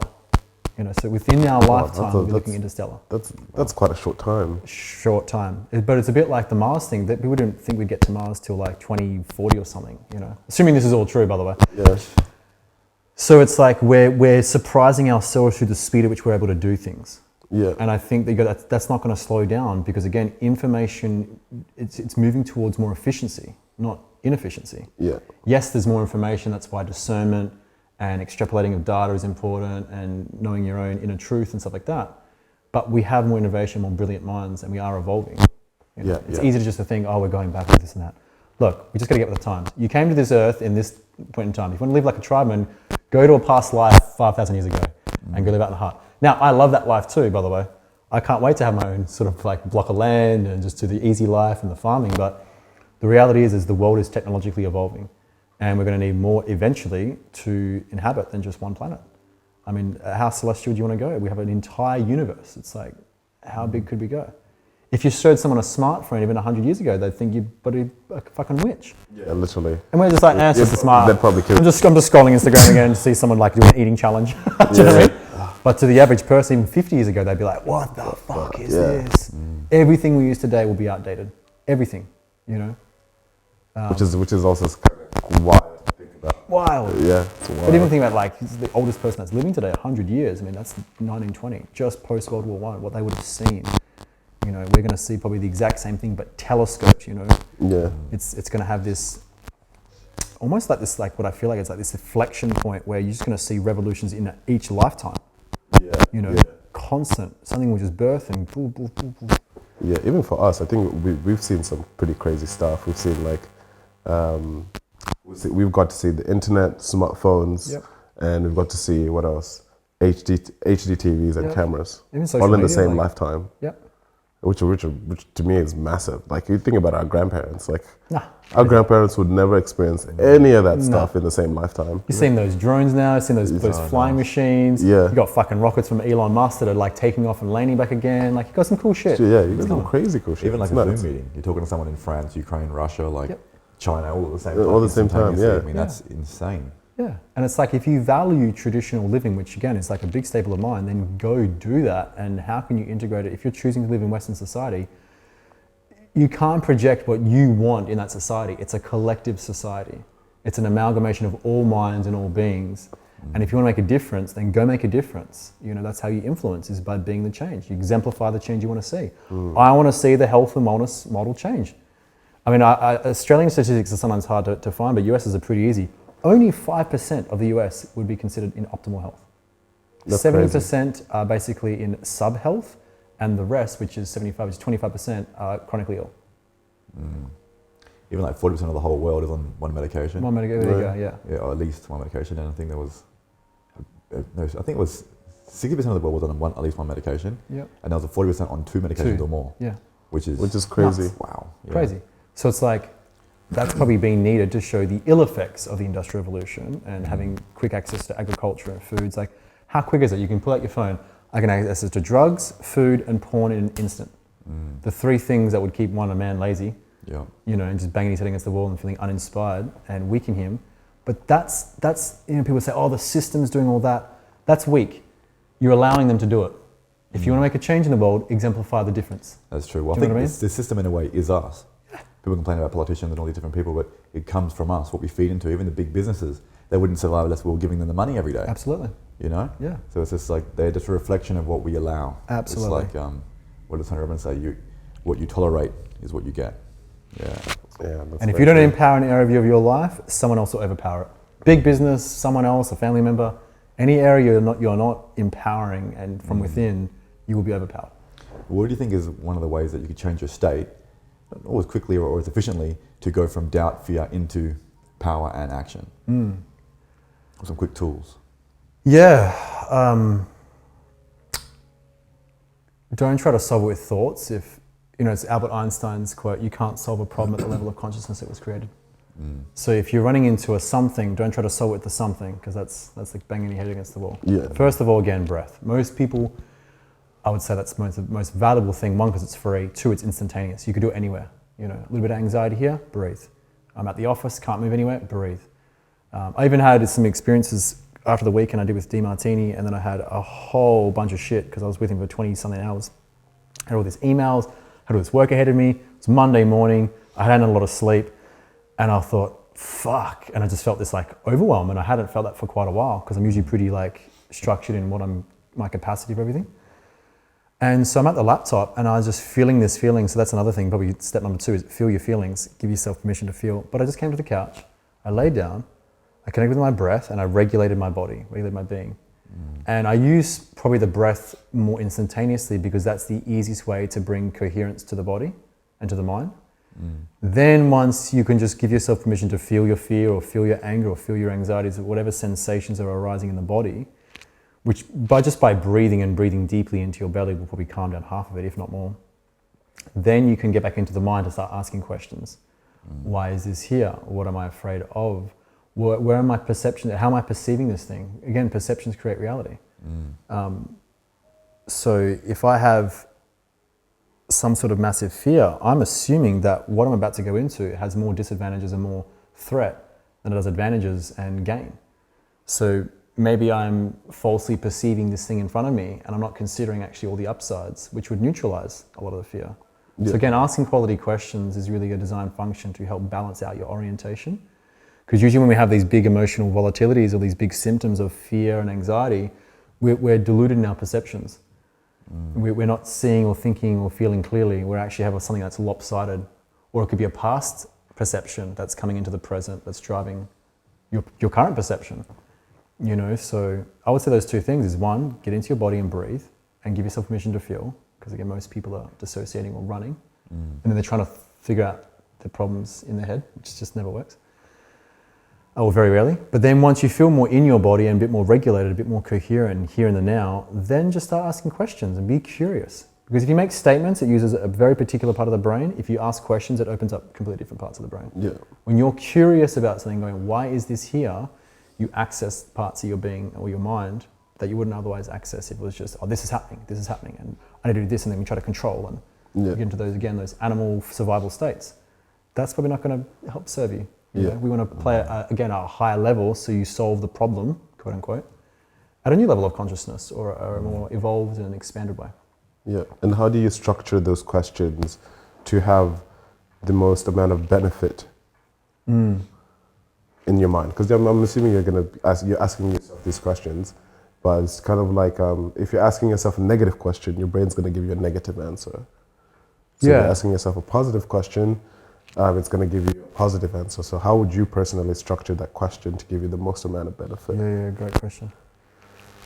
My answer is really, it depends on the situation, because every emotion can probably bring a different question. Like if I'm feeling strong levels of regret, I might ask different questions to if I'm feeling just some anxious tendencies or I'm feeling anger and frustration, they would probably elicit different questions. The first one is just why. So it's first is the what, and that's giving yourself permission. What am I feeling? Okay, breathe into that and give it space. Again, stop trying to resist it, because that's half the issue, is the resistance of feeling your feelings. So the what is the first, what is it I'm feeling? And then the next, when I start asking the questions, is really why. And that usually gives you quite a clear answer. Well, it's because, you know, you did this, this, and this, and maybe you fucked up here, and you said you do this and you didn't, and that's why that person was shitty, and then they got angry and you got frustrated, and da-da-da-da-da. So usually just asking why, something will pop. And then if I'm more resentful of something or someone, it's asking what are the benefits? Because I'm assuming that there's more conscious downsides than upsides, and that's never the case. You're never going to get a one-sided experience. So if I'm more resentful and in the negative pole, I will start to go, what are the upsides? What's it teaching me? What are the lessons? What am I learning? And that often neutralizes something, because then I'm accountable to myself. Remember, it's not what happens to us, it's what we do with that information. So, and the same thing, if I'm very enamored and excited and infatuated and I'm all positive, you know, you go into a business adventure, oh man, this is so good, look for the downsides. You know, again, I'm trying to balance orientation. So if I'm finding myself polarized in whatever I'm feeling, I'm going to usually ask the opposite and balance my orientation, balance my perceptions, and then I come back to presence and equanimity. And then you'll find the symptoms go away, because now you're balanced, poised, and present. So that usually, like I've had that experience actually about 2 weeks ago when I was speaking at the weekend I had. And again, I just laid on the couch, I breathed, I felt it all, asked questions, and within 30 minutes, I was like kicking ass. And inspired again in 2 seconds, you know, it's like, you can change your state. It's not about positive thinking. People need to get out of this positive thinking mindset. It's a bunch of crap. It's $1 billion, probably $1 trillion industry to give people a dopamine high for 3 fucking nanoseconds. It's like a quick sneeze, and then they go back into feeling negative, and then they shame themselves or judge themselves because, oh, but I should be thinking more positive. Positive thinking doesn't work. So it's kind of like mental jerking off. It's a mental masturbation exercise. It doesn't. Go find me a magnet in the world that has a positive pole without a negative one. Go find me a single atom that has a proton without an electron. Go find me a molecule without an acid and a base in pairs. You're never going to find it. Yeah, no, that's true. That's true. Yeah. All acids work with bases, all protons work with electrons, all positive poles work with negative poles. And the moment you start to move beyond the illusion, that's also liberation of the mind, because the mind is of conscious creation, and it likes to positive, negative, judge this, judge that, you know. But when you get beyond the mind into awareness of your mind, that's how you can help balance your orientation. And if you're balancing your psychology, you can be guaranteed you're balancing your physiology. That's the mind-body connection. And you can't separate the two. I feel like you try and maintain it as stoic as possible. Poised, you're stoic, poised, yeah. And that's where maximum growth and function occur, is at the center of support and challenge, you know. If you're too supported, you're going to become that lazy weed smoker and become weak and, you know, unmotivated. If you're too challenged, you're going to become burnt out and get shitty and angry and resentful. You need both. You need eustress, which is the challenge that's going to benefit you, and you need support to make you feel supported, to help you. You know, same is true for thoughts, or like you said, when you have an issue that comes up, well, where am I imbalanced? Because you might find your breathing's quite imbalanced. It's sympathetic dominant, survival oriented. Okay, well let's bring some regulation back, and that helps the mind clear. Now we can ask the questions and get balance in orientation. I feel like it seems like that's a very good way to manage expectation versus reality. Oh, bro. I mean, that's what a lot of anger is for a lot of people. It was for me too. Is expectations either on yourself, you know, a spouse, children, projecting your values, what you think they should do. They're not doing it, getting shitty and angry. Well, that's your own reflection. Or even the world. This was a big part of my anger when I went through the COVID pandemic, was my projection of how I thought the world should be. You know, it was reality, but then I projected my values of what I thought how the world should be through this pandemic and how they should have gone about it. But that's me projecting. It's not reality. People are going to do what they think is right for them to give them the greatest advantage over disadvantage in any moment, consciously or unconsciously. So the people that were doing the things that they thought was right, they're going to be doing that. And I might go, that's fucking dumb, or that's part of the system, and that's all corrupt, and that's this and that's that. That's my own stuff. Yeah, that's your own expectations. You just do you, boo. Just you do you, boo. If we grounded ourselves in reality, and when people are going to do what they're going to do, and how can I understand their values relative to mine? So if I'm ever engaging, I can get what I want relative to them, and they can get what they want relative to me. And then you have equal and sustainable fair exchange. Now no one's winning or losing, you both are growing. I think that was one of the biggest lessons I learned throughout the whole pandemic has just kind of like, as long as you're not impeding on my values, I'm not going to impede on yours. Let's just go our own separate ways. Yeah. And I even really struggled with the whole travel thing because I really value travel. And Yeah. it's like, well, that was, taken away from me, so to speak. Yeah. So that's a good example of where my orientation was imbalanced because I thought it's all bad, no good. It's all bad, it's all fucked. I can't travel. And it was very, very self-centered as well. But really, think about, the benefits to the atmosphere and the amount of planes that are out of the sky. I could get clear on what was important here. I could actually be grounded and create more business and structure and more relationships. And I benefited a ton from not being able to fly. So sometimes we get into those juvenile expectations of like, I want it and I want it now. And it's not fair. And that drives so much, again, anger and frustration and futility because we're perceiving the world through our self, egocentric lens and not reality. Yeah, that's very true. So that was a big wake-up call for me, a big slap in the face. Yeah, no, it was much the same. Much the same. I We all were. It was a huge fair enough, yeah. We all learn and grown, that's for sure. Yeah, given that you're so into like health and wellness, it seems like it's one of your biggest values. Where do you, this is going to be a little bit out there, but like where do you, because I personally believe that medical technology isn't where it should be given the place that we are with like communication technology. I feel like it should be a lot further. Like if you're looking at stem cell research, we're looking at the amount of knowledge that they have around like enzymes and stuff like that. They should be significantly further. Surgery technology, they're still pretty ahead because I think one of the biggest ones that they made recently was a skin graft for someone who's had the burns. Yeah, which I found very interesting. However, in comparison to the progression that they've made with communication technology, I just feel like they're still kind of behind. What do you think the next step would be for proper health and wellness technology to be kind of binded with like medical technology, the standard? Yeah, there's actually so many subderivatives of this conversation. What I will say though is that it's not just the system's fault. Remember, they are giving something to someone who doesn't want to be accountable. Because you say like, we should be further along. Anytime I hear we should be, that's again your imperative of your projection of where we should be based on, right? That's facts, yeah. Whereas like reality is just reality. And there are so many incredible biotechnology centers and medical centers and technological advancements that are, especially in Europe, Japan and Korea and all those kinds of places, that are making massive, massive waves. So it's not just that we need to see Western technology and biomedical technology, come more to the mainstream. It's that people also need to start becoming accountable.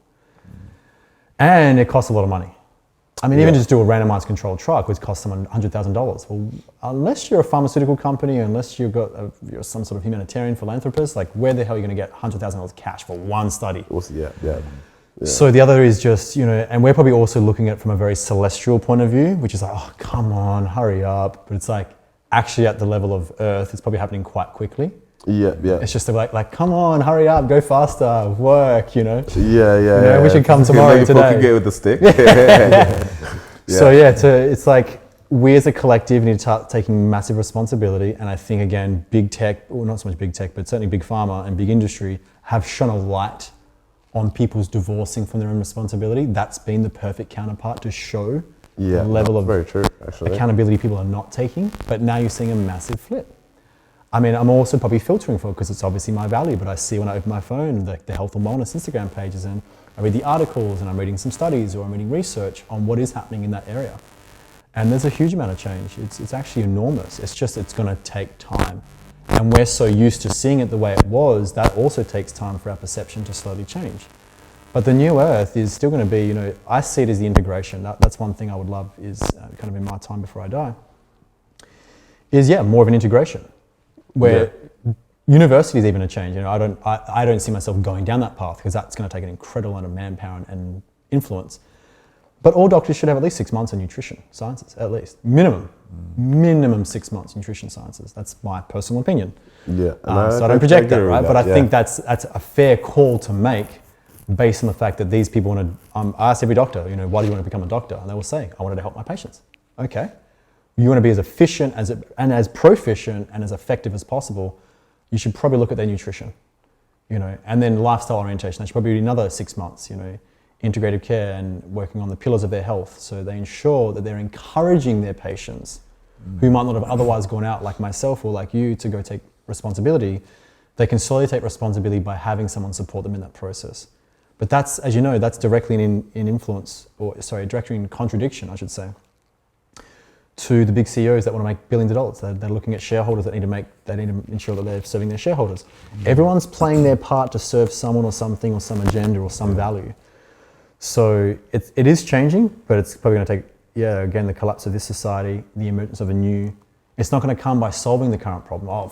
Big pharma and going after them. It's going to come from people taking responsibility, and they're not keep pulling out their $300 a month for their prescriptions. That's how you take care of it. Again, you don't solve it at the level of the problem. Fuck big pharma and this and that and fuck vaccine, whatever fight you're trying to create, that's not going to work. It's creating the new game and the new level of thought and feelings and perceptions and actions that are actually going to pull that to the ground, or at least level it out. We need pharmaceutical companies. We need pharmaceutical companies, because again, if I'm in an accident, I want fentanyl and anesthetic and probably some morphine if I got heaps of pain. That's going to require a pharmaceutical company. It's going to require me to pay taxes for that service. And I'm glad it's there. I've not paid one medical bill in like the last 10 years, apart from my private personal stuff. Yeah.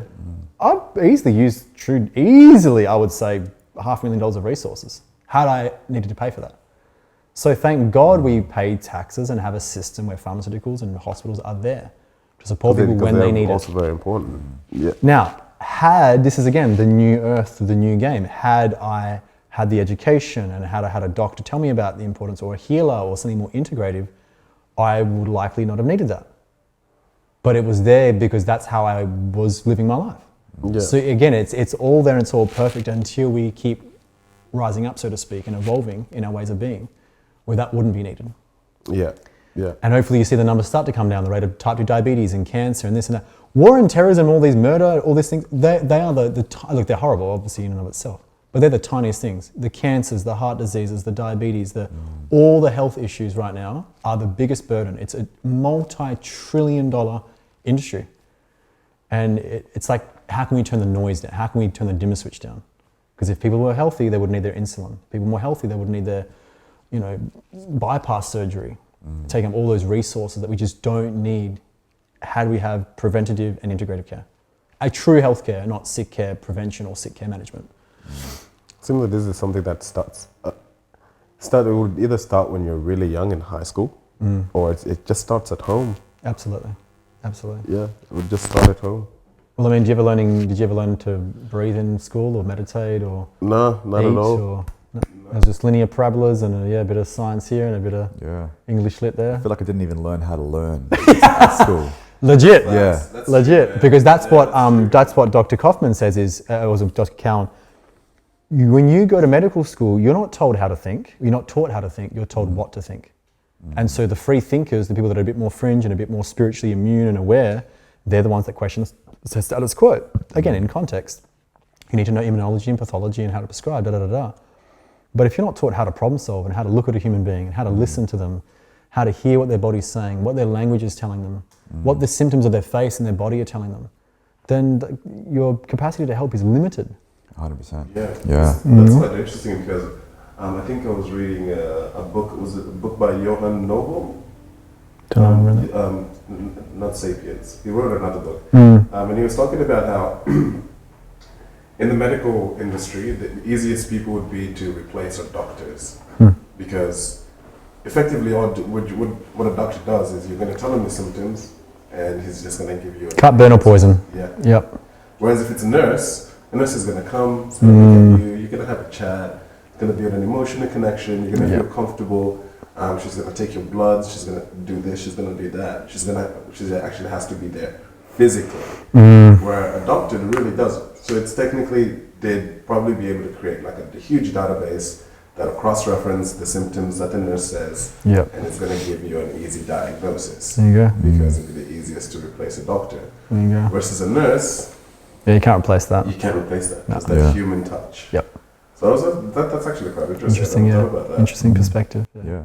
Well, speaking to a few doctors and health professionals before, they were saying that when a patient comes and sees them, listing off a few different symptoms, it's literally the medical practice or the medical practice guidebook they have to look into, and they're given a few options, whether it's a pill or a certain procedure. And if they go against that book and something goes wrong, just on the off chance, they can lose their license straight away. So they're under constant blackmail from the higher board. Upro and the boards. Yeah. So I can understand their sort of fear in a way, like they spent 7 years in med school, their whole life to be a doctor. It can get taken away like that if they were willing to use or give out an alternative point of view, which I find quite scary because the doctor's now lost his professional opinion completely in a sense.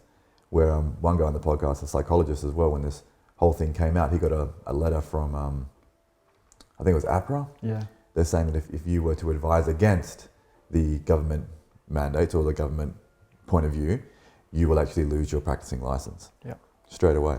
And I was like, whoa, when as soon as he got that, he actually quit his job and started speaking out against it.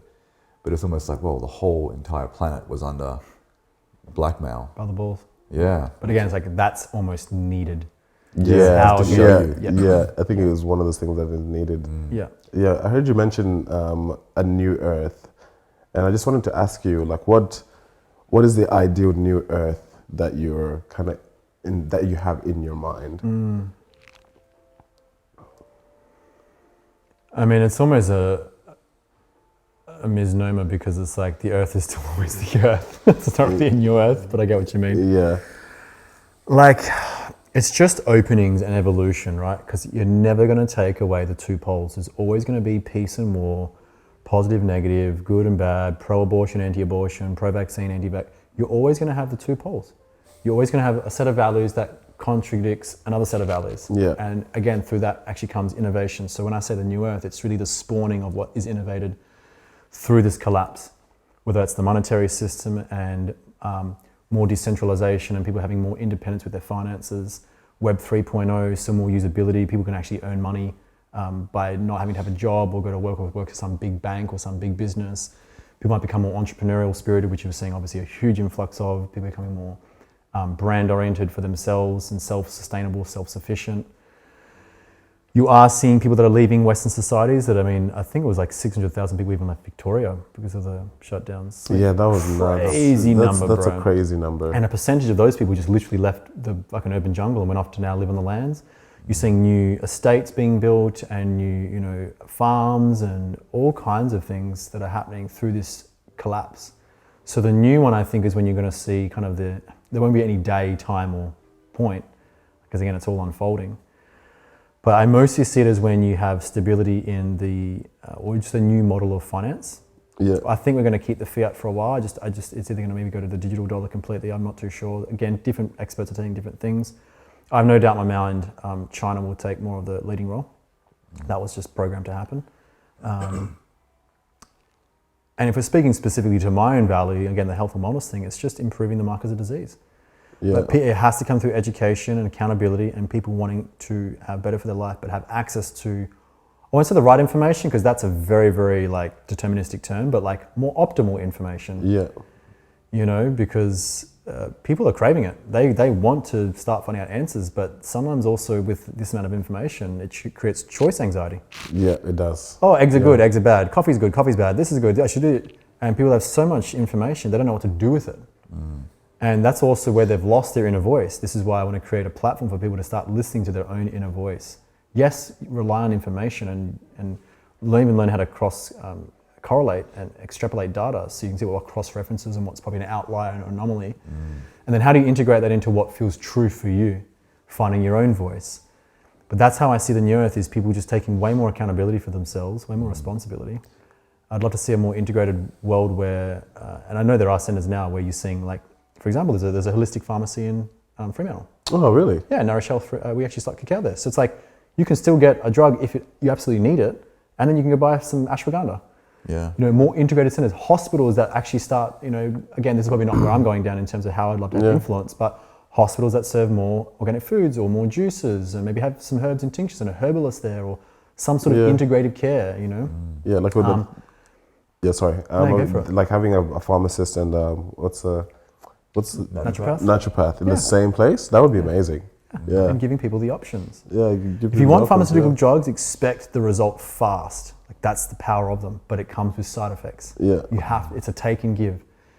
Nature's herbs, botanicals, demulcents, nutraceuticals, the field of nutrigenomics, all that is a slower process. But again, it's a bit like muscle. I can make you grow muscle really fast. I'll just inject grams of testosterone and tren and feed you some Dynabol. It's going to come with side effects. So you get the result faster at a cost.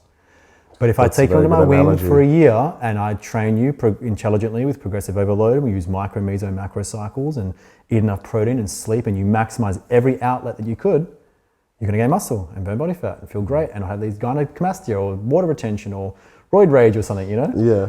So, but that's where the integrative part comes, is if people have a choice and a doctor's saying, hey, look, we can give you this drug initially, it will help manage the symptoms or the sides or the blood glucose, but do you want to be on it forever? If you do, here's the drug. That's giving people their power back to choose, and not, you know, with the white coat authority, you need to be on this and this is the thing, and if you don't, this is going to happen. It's all fear-based thinking. Again, it's archaic, it's barbaric, it's outdated. We need integrative care, and it's coming. It's already somewhat here. It's just it's going to take time. Yeah. I truly believe with this new earth, come back to your question, we will see it in our lifetime. It just depends what country you're in, how developed it is, how innovative it is, how health-centric it is. Because some of the healthiest places in the world will be met with the unhealthiest places in the world. You're going to have, again, that duality. You can't just say it's going to be the new earth and we're all going to be living utopian lives and everything, you know what I mean? That would be lovely, but it's just not reality. But you will definitely see pockets of the world that will probably then even have funding by, you know, humanitarian projects and philanthropists to go, this is the data, and we can see that by this population eating this way, they are the healthiest. By this, they recover the fastest from disease, or have the lowest amount of cancer and blood pressure and And it's through these integrated means, all these, you know, again, lifestyle choices, nutrition choices, things like that. Who are some people that inspire you, or whether you've had mentors or people that you look up to, authority figures that you're sort of working with now, or just really in tune with what they're doing? What are some of those names that you could throw out? Oh man, there's like too many, hey. There's a lot, I learn through everyone, you know. My second highest value is coaching and development, self-development and teaching. So I've, I guess, done this long enough now to know that, one, I don't know everything, and through that I can actually, you know, gain inspiration and learn through everyone. Everyone, literally. I would say if there are some household names, I'm pretty fanboying Dr. John Demartini at the moment, because human behavior, I'm really, like, the next part of my interest is, why do people do what they do? Why do I do what I do? Why do you do what you do? Why do we just do what I do? And so much as through human behavior. When you wake up in the morning and you get your head off the pillow, why is it that until the time I put my head back on the pillow, am I doing what I'm doing? Whether it's productive work, procrastinating work, it's some sort of this, some sort of that, and just auditing that process. Well, what have you discovered in that process of why people do what they do? That if people don't live by high priority actions every single day, they will fill it up with low priority distractions. Love that. That's I'm segueing directly from John. If you do not fill your day up with high priority things that are most meaningful to you, that have come from you and your values, you will have gaps, and those gaps will automatically be filled with someone else's value, with someone else's projection, someone else's expectation. And when you do those things, you will get feedback. You'll move out of your executive center in your animal brain. You want to distract, you want to eat, you want to porn, you want to snort some coke, you want to do something to distract. It's a perfectly designed function to get you authentic, to get you back on to behaving like the person you are, fulfilling your soul's mission, or what's most inspiring to you, and getting you congruent with that. So the distraction is also a clue, you would say. Absolutely. Okay. Absolutely. Oh, interesting. Anytime you find yourself, ADD, I could go to town on that one. But anytime you have poor focus, I always say with motivation, if you're having to be motivated about something that you say is really important to you, you can absolutely guarantee it's not important. So motivation, as again John would say, is a symptom, not a solution. Yeah. Because motivation is done through reward or punishment. If you do this, I'll give you a treat. You know, the vegetables as a kid? Yeah. If you eat the vegetables, I'll get you some ice cream. That's to motivate you. That's to motivate you. What's giving you the motive to move the muscle, to get the fork to the plate, to eat the thing you don't like, that you don't value? What if you haven't found out what you truly value and what you want to do in life yet? How would you direct your that? life will already demonstrate it. Oh yeah, you already said that before. Yeah. Okay. So you go ask the question. Again, you could use John's process, or just ask your questions like, what do I spend my most energy on? What's the content I consume the most? What am I most interested in podcasts? What do I spend the most money on? You can see straight away, like I spend it on nutraceuticals and supplements and health, like fucking EMF thingies and all kinds of stuff that are showing me where I'm putting my resources. And then what is it that I listen to podcasts or in the car, and who am I listening to, and what information am I taking in? What conversations do I want to have with people? That's a key one. You know, who do I hang around and what am I excited to talk about when someone says, oh, what do you think about this? And you're like, oh yeah, and you have something to offer. When you're going to be more certain and more extroverted when it's a topic that you love. If you told me tomorrow to speak to 1,000 people on the art of plumbing, I'd be the most insecure, anxious person around. That would be the symptom and the feedback to show, hey, you're not doing something congruent to what you love and what you're good at. Unless you're really good at talking bullshit. And this free pipe and this flexi pipe here, and I had no fucking clue. I would literally be shaking with anxiety and fear, going, I'm fucked. So it's people think that that's them. It's not. It's the feedback mechanism to show you what's not actually something you love or want to do. If it's something you like and want to do, you'll likely. You could be exhausted at night, 11 o'clock at night. Oh, I'm ready to go to bed. And someone just says, hey, I really need help with this thing, but it's something you love, you have a lot of knowledge on, and you feel really inspired by. All of a sudden you got energy, you know? So what was the thing we were talking about before? I'm just going to weave this back. Was that values and there was something before that? No, fuck, I don't remember. So there was New Earth and there was something in between that. Lost the weave. But yeah, getting clear on your values is, but to answer that question and that part, it's just getting clear on what it is you already love doing, what your life demonstrates. And if you're really lost, go to John DeMartini's. It's on his website. It's free. Nice. It's like John DeMartini Values of Determination or something. But you'll see it on his website. You can't miss it. Okay. And that'll help you get clear on like, oh, no shit. You've probably had that thing in your life where something you're already doing, someone who's already in front of your face, something it's right there, but you're not seeing it. And I always say to people, it's a bit like looking and seeing are two different things. This thing says Boya, right? Yeah. You know it says Boya because you can see it. You can interpret the letters. But if I held it here and I didn't know it said Boya, I'm looking at it, but I can't see it. Yeah. Often with your values, they're right in front of your face. But because we might be unconsciously, we had a father who was really hard on us and expected a lot from us. You know, we subordinate to him. We go off and live a life and do a job that's safe, and it's his expectation of go out and get a job and do something safe. We've listened to some voice when we're 6 years old, and we often go off and do that and wonder why we're feeling unfulfilled as an adult. And really, you wanted to actually go be a dancer or do art or. Oh yeah, that's what we were talking about before. Yeah. But it's not unlikely is you will be doing the job, say like FIFA or something, but then in your week off, you'll be doing all of the things you value. So you'll be compensating. You hate, do I fly out day? Oh, fly home day? Yes, because you go off and then do the things when you're home, catch up on your sleep probably first. Then you go off and do the things you love. And then you go, oh, fly out day again, because you're going off to do something it's not congruent to your values. So isn't that the sort of congruency that usually kind of ends up festering disease and stuff like that as well? Big time. Absolutely. There's a huge component to disease and illness that is a symptom of physiology due to incongruency of values and inauthenticity. Now, the cool thing is some people might hear that and go, oh, fuck, I'm doing something I don't like, I have a job I don't like. The cool thing about having a supercomputer is you have a supercomputer. You can link everything to your highest values. So for example, let's say you love travel or four-wheel drives and outbacking.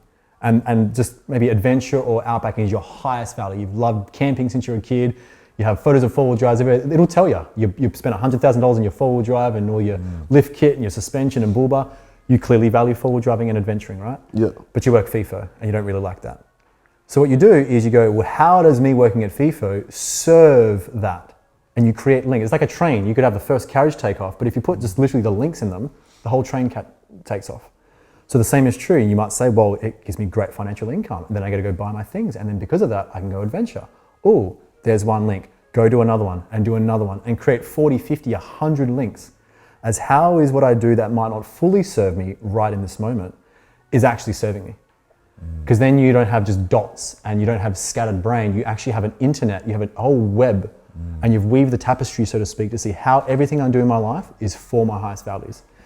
Linking is usually more transient, as in like it's probably wise, because I ask people all the time, like how long you got in FIFA? And I just start at the end and go, you working 30 years? No. 20 years? No. 10 years? No. 5? No. 4? Maybe. 3? Yep. So you know roughly if you ask someone, how long are you planning on doing the thing you don't love until it has an expiry date? Because if it has an expiry date, you might want to start thinking about that now and start planning your life.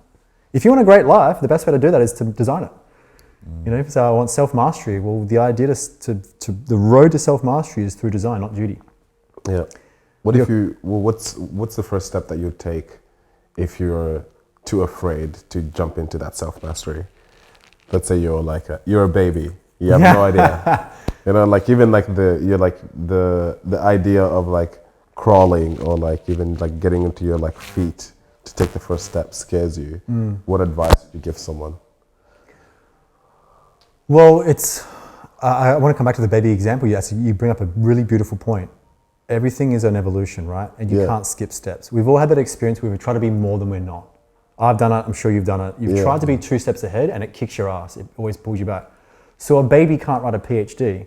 It needs to crawl and then to stand and then to learn how to use its genitals to go to the toilet and get out of a nappy and then go to pre-primary, and you know what I mean? It's all evolution. Yeah, that's true. So when you say self-mastery, it's like, sometimes that word's also overused, and I appreciate that. But it could just be, what is the next step for me? And you might also not value self-mastery. So if you value it, you're likely going to be researching and doing things and understanding and self-development work. It might be an area of trauma, it might be an area of healing, it might be an area of entrepreneurship or business. It could be any area that you want to quote unquote master. If it's more self-mastery, I mean, I guess that's an unfolding process. I wouldn't call myself like a self-master. I mean, that's just ridiculous.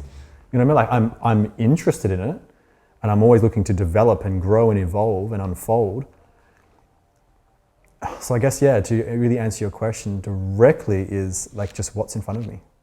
Okay. I can't do what I'm going to be doing at 40. And my values will likely change by then. I'm probably to be a father by the time I'm 40. Family's not a high value of mine right now because I'm not a father.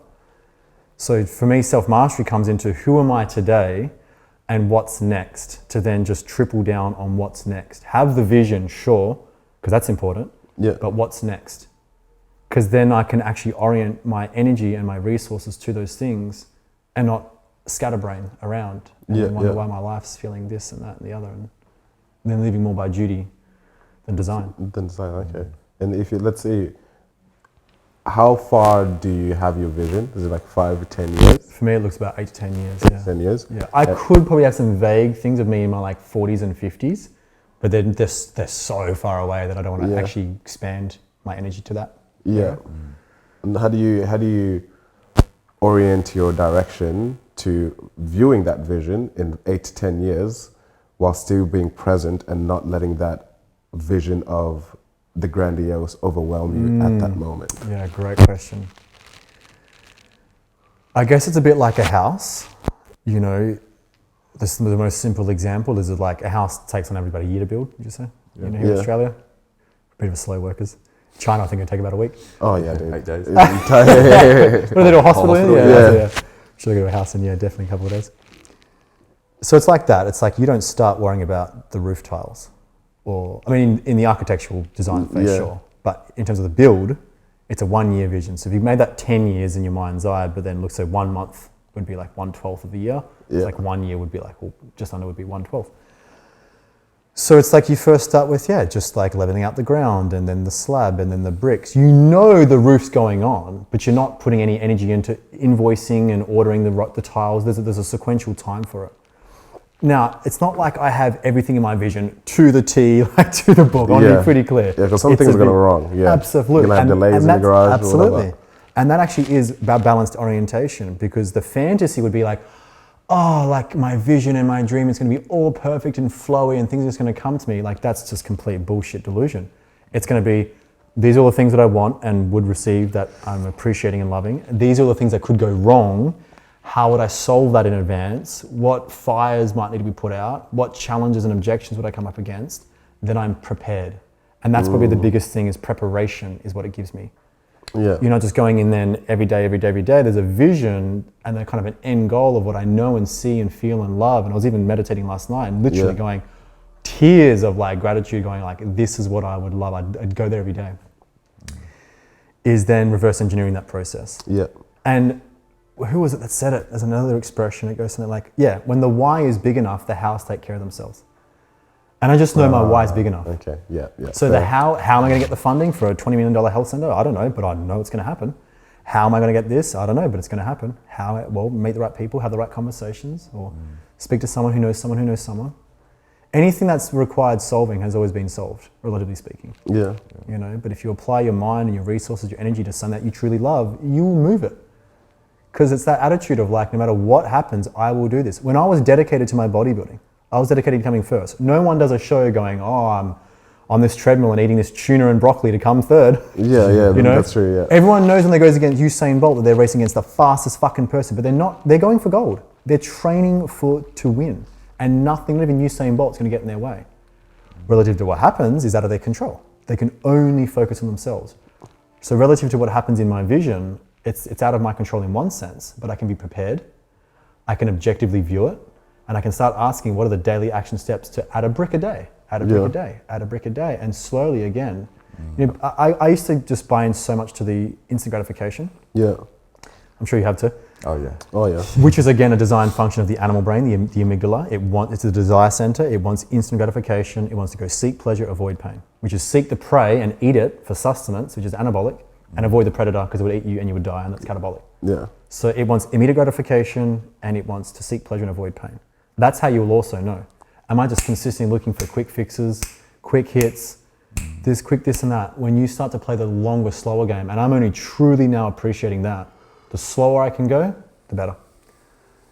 You know, the rabbit and the hare, the old tale we used to get taught as kids. Ah, I see. Slow and steady wins the race. Yeah. So you're focusing on that long-term vision. Long game, man. Yeah. I'm so done with instant gratification. Do I move quick at times? Fuck yeah, man. Like I love to move quick, but I also know the quicker I move, the slower I have to pull back.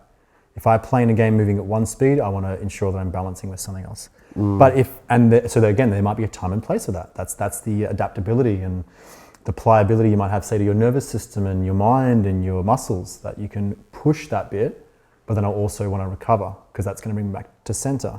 Yeah. But the more I can stay in a centered amount, knowing that there's only so much I can produce in a day, there's only so much I can do in a day, or so many phone calls I can make, and I'm not trying to pile on too much and get it quickly done, Yeah. then that's sustainable. I have a sustainable model to complete what it is I want to create. I'm going to be 40 one day. I want to be thinking about who I'm going to be and what I want my life to look like and what I want to create and how I want to serve when I get to that age. You know what I mean? Yeah. No, So, yeah, to come back to your question, it's like, how do you stay grounded? Well, be present, breathe and be present. Yeah. Have the vision and then ask you, if I was to reverse engineer, like what might I do? Start carving that pathway out and just take relentless action. You know? Yeah. So you pretty much reverse engineer until you like get to the point where you're laying that first brick. Pretty much. That's it. Yeah, I'm sure Just every focus. architect has the house in their mind's eye. They have the vision, but then they see a fucking block of land. But they know that then there's a Rio on a slab, and then some bricks, and then some this, and then some that. And it's like, poof, the vision comes to life. Yeah. That was a reverse engineered process. You know, I think architects, let's say residential or could be some massive shopping center, they're going to have a vision. You know, the right architect's going to have a great vision. Anyone has a greater vision, you know. And you can tap into your vision. Your vision's stored in your intuition, or your soul, if you will, your most centered, deepest oriented place. And everyone has a vision, but most of the time we suppress our vision. It's been squashed, it's been stifled, it's been socially rejected, we feel shame for it, like we're not worthy of it. And so that's where we play safe. And that's where we come out of our high values and come into lower priority values. We feel scattered, we feel ADD, we feel like we're run by an animal, we can't concentrate, we procrastinate, we hesitate on ourselves, we get frustrated, we go seek the food and instant gratification. And that's how a lot of people live. I used to live like that all the time. But when you rise above that and develop this forebrain, you develop your intuition, you develop your vision, you develop balanced orientation. And it's called the executive center because you execute plans now in the way it was designed to be used, which is see things in advance, solve the problems that you might run into, see the advantages, see the downsides, see everything in a balanced orientation, and then bring it to life. We didn't have cars 100 years ago. We were just over. Yeah. Someone had a vision. Whether it's That's a Henry very Ford or complex someone else, vision. someone had a Yeah. vision of the combustible engine and the wheels, and it's like, man, we take the horses and carts. Like someone had a vision, then they had to trial and error and go through probably a fucking ton of failures. That's the other thing I'd say to a young 20-year-old is fail. Be willing to fail. The most reason people, we hate sucking at things. We just, as human beings, I think it's more social than anything, because if we suck, we fear rejection, and then we're out of the tribe, and then we starve, and then we die. It's very primal and biological. But we're not in that. That's a very primal part of the brain. We're not in that. And be willing to fail so you learn. The most shit I've learned is from my failures, hands down. The moment you think you're successful, you're gonna get your ass handed to. You're gonna depurpose, you're gonna run into tragedy, people are gonna criticize you because I'm successful. Man, that's never gonna happen. And similarly, if you think I'm a failure, I'm in this, if you minimize yourself, you're gonna have people support you. It's all again a design function to get you into your center. When you're there and you're just on a mission and you're here to love and appreciate what life is and serve your purpose, just be accountable for you and what you're good at and what you love, then It's like, that's about as fulfilled as I can imagine your life will be. Yeah. You know? Yeah. And what about the person who can take the time to draw out the structure of the house, the blueprints already, but when it comes to laying down the first brick, he's frozen. He can't lay down that first brick. What would you say to him? Well, what advice would you give him? Yeah, because he's assuming that there are more downsides than upsides. That's where the fear orient is. He's got this nightmare of either failure. Some people actually have the nightmare of success. And success for two reasons. Number one is success if I get the thing and I do the thing and I take the action, I actually build it. Because I've gone all in, what if I fail? And that's fucking terrifying, especially to men, I would say. I feel like, I'm not trying to be stereotypical, but I feel like there's a big thing in terms of living out their purpose. They're afraid, like you said, to take that first step. Having something to lose. Having something to lose. Because now I'm not doing 10 things just in the water, and if I fail, it's all good. I didn't try that hard. No, I'm putting this all on the table, and it's fucking terrifying. Good, now you're living. Good. True. And also, you're very likely bringing in a body blueprint of a negative bias. We have about a 3-to-1 ratio of a negative bias, which is seek out more negative conscious things than the positive unconscious things. So if you have a lot of fear, it's very likely you are focusing and you're conscious of more of the downsides than the upsides. So I tell you this all the time, if they have a strong fear of failure or and I'll go into the second thing that I mentioned as well, is you're very not likely thinking, and you're also very probably self-centered in that point too. Because if you're about to take the step and it's going to serve someone, you're doing them a disservice by not taking the step. You're making it about you. What about all the things you gain, all the people you serve? Maybe it helps you generate wealth. You can now help your mother and her medical bills. Maybe you can help your friends out who's struggling. Maybe you can get that promotion. Maybe you can do that thing by taking that step. But if you're obsessively focusing and perceiving this thing in the future, because that's what the fear is, a future event, as more negative than positive, more downsides or more drawbacks than upsides and benefits, you're going to have fear. But if you're balanced in your orientation, you consider the downsides and the upsides, because shit could go wrong. I mean, shit, I could literally walk out today and trip on my feet and bash my face on concrete. Am I going to develop a fear of walking? No, because I see the upsides of cardiometabolic health and brain health and breathing fresh air. I never develop anxiety or a fear for walking because I see the downsides and upsides. So it's neutral. When you're neutral and balanced, you're not going to have the emotional polarity. The second thing I was speaking about when I said the fear of success, it's not just losing the ball. I've noticed there's this huge success remorse with people. I've experienced this, and I know a lot of people experience this, which is tribal, which is I operate at a certain level, maybe economically, maybe socially, financially, whatever, and I'm wanting to get to this place. But if I do, I'm afraid that the people that love and like me won't support me or will reject me. And so people stay small to fit in, to stay in the tribe. And they don't actually go after what's most meaningful to them, which they think, again, in their perception, would, they'd feel guilty for it. But what if they inspire someone, actually?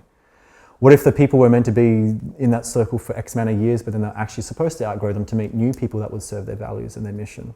This is the growth of evolution and change. So for someone, again, to really answer your question, for someone afraid to make that step, first, again, ask why. Am I afraid to leave my social circle? I'm afraid of ridicule. I'm afraid of leaving them or making more for myself. Is it family? Maybe my family weren't that wealthy and I feel guilty for making more money. That's a huge one. Still attached to mummy and daddy and not wanting to outshine them, or a brother or a cousin. I had a call the other day with someone who everything he did was never enough. And I said, who are you comparing yourself to? And straight away, it just popped from him. He's like, oh God. It ended up being his cousin. He was athletically gifted, intellectually gifted, had all these things that in his perception, he pedestaled him and minimized himself. And now his entire adult life was going around working, doing everything he does perfectly well, but never feeling good enough because he was comparing his life to this guy like 15 years ago. It was his cousin. When he realized, though, that also came with downsides because he had the pressure of performing. He probably didn't do what he wanted to do in love. And he realized, holy shit, this guy today is actually an alcoholic and he's overweight. So he wasn't respecting the fact that what that guy was going through was actually just balanced. He perceived him as some superhero, some person he put on a pedestal. And then his whole adult life was a comparison to his performance. Interesting. On that same subject, how did you go and how did it change your psyche with the passing of your father and stepping into that? Because we live our whole lives, I feel like, somewhat within the shadow of our father. And when that's gone, it's like, whoa, okay, there's no ceiling anymore. That was the biggest one. It's like, holy shit, there's no one above me anymore. Like, I don't have kids, but like, there's no one, there's no above figure. I'm it. You're I got my the- brothers, but I'm the dad that's about Yeah. to become a dad. So, oh man, there's like a deep story on this. Like I could go into this quite a bit because it was so deeply meaningful for me. And it was actually the greatest catalyst to my growth. And I'm so grateful for my father's passing, and I celebrate it. People don't realize too that, I know someone very close to me going through grief right now actually, and they don't realize that grief is actually not necessary. That's a bold statement to make. Grief is not necessary. It's also It's actually- counterproductive, I suppose, as well. Put it this way. If I died tomorrow and I had all the people that are in my close circle mourn the loss, okay, sure, you love me so more and I have shared a few tears. But would I want you, if I'm sitting at the pearly gates, would I want to look down and be like, these people are holding themselves back because they're just consistently mourning me? No. No. Yeah. Would you want someone to stop their life just because of your passing? No, definitely not. I want them to go live the most amazing life. In fact, I'd want the opposite. Exactly Yeah, right. yeah, yeah. There are cultures that dance and sing and celebrate. Yes, they cry, but they're crying tears of love, of gratitude and appreciation for that person, the life they lived. But this, people saying you need to grieve for years and years and years. Oh man, that's crap.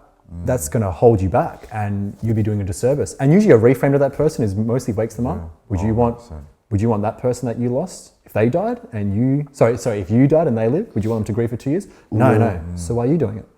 Yeah. It's finding the love, because with grief comes relief.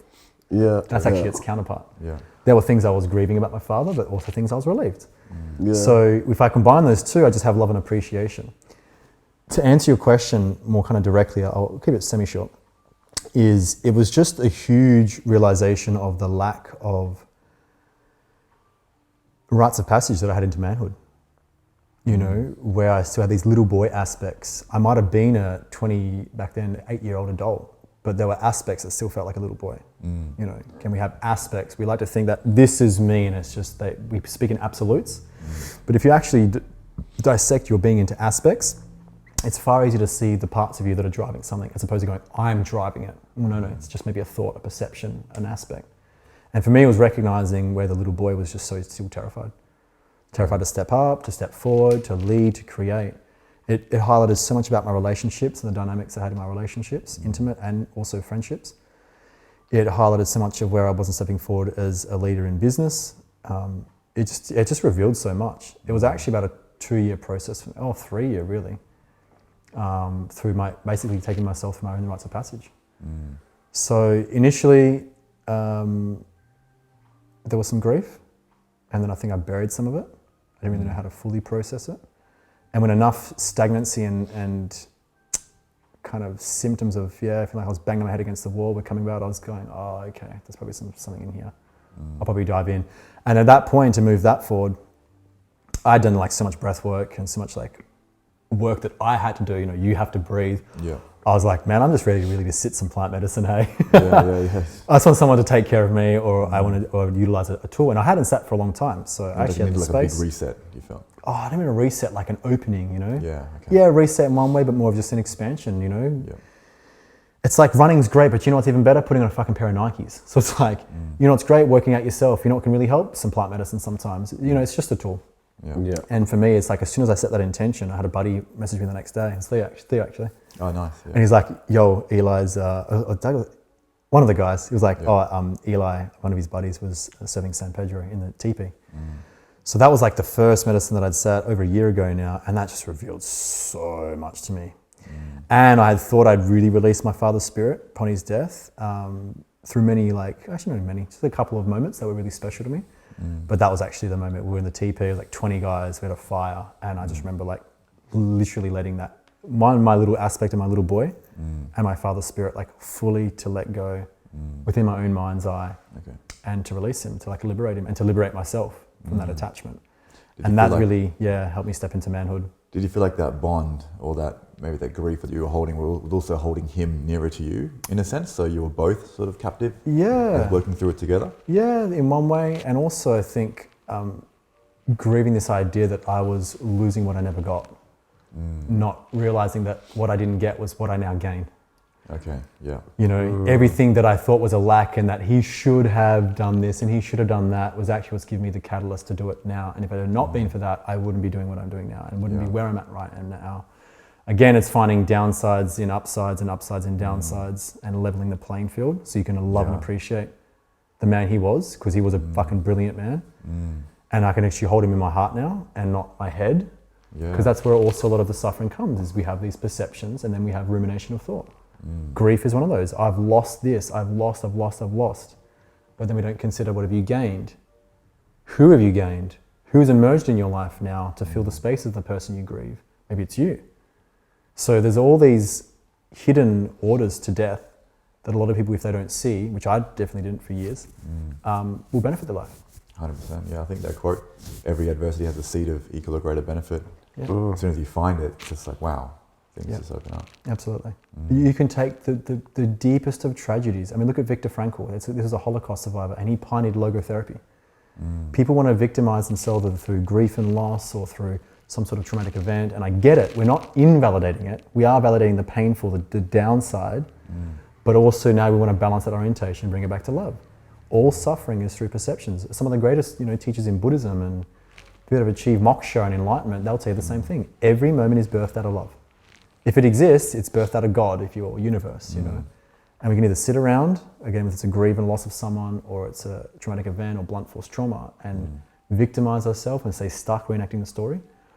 Or we can take that experience and use it to our greatest advantage and do something meaningful and inspiring with our life. And coming to the father thing, I know my father would be looking over me and going, I'm just enthralled and amazed that you're doing something amazing with your life and not sitting around crying about me. Yeah. Again, there's moments, and I've had those moments, but I also had a lot of those moments with unawareness, because I wasn't seeing how I could actually love and appreciate who he was. And when I was grieving, I was actually grieving on loss, not gain or loss. Yeah. Not them together. So yeah, it's just like, and to bring it all home, it's like how it's changed my psyche is it's just really, it's supported a lot. I'm very, very grateful. It sounds so weird. I'm so grateful for his death.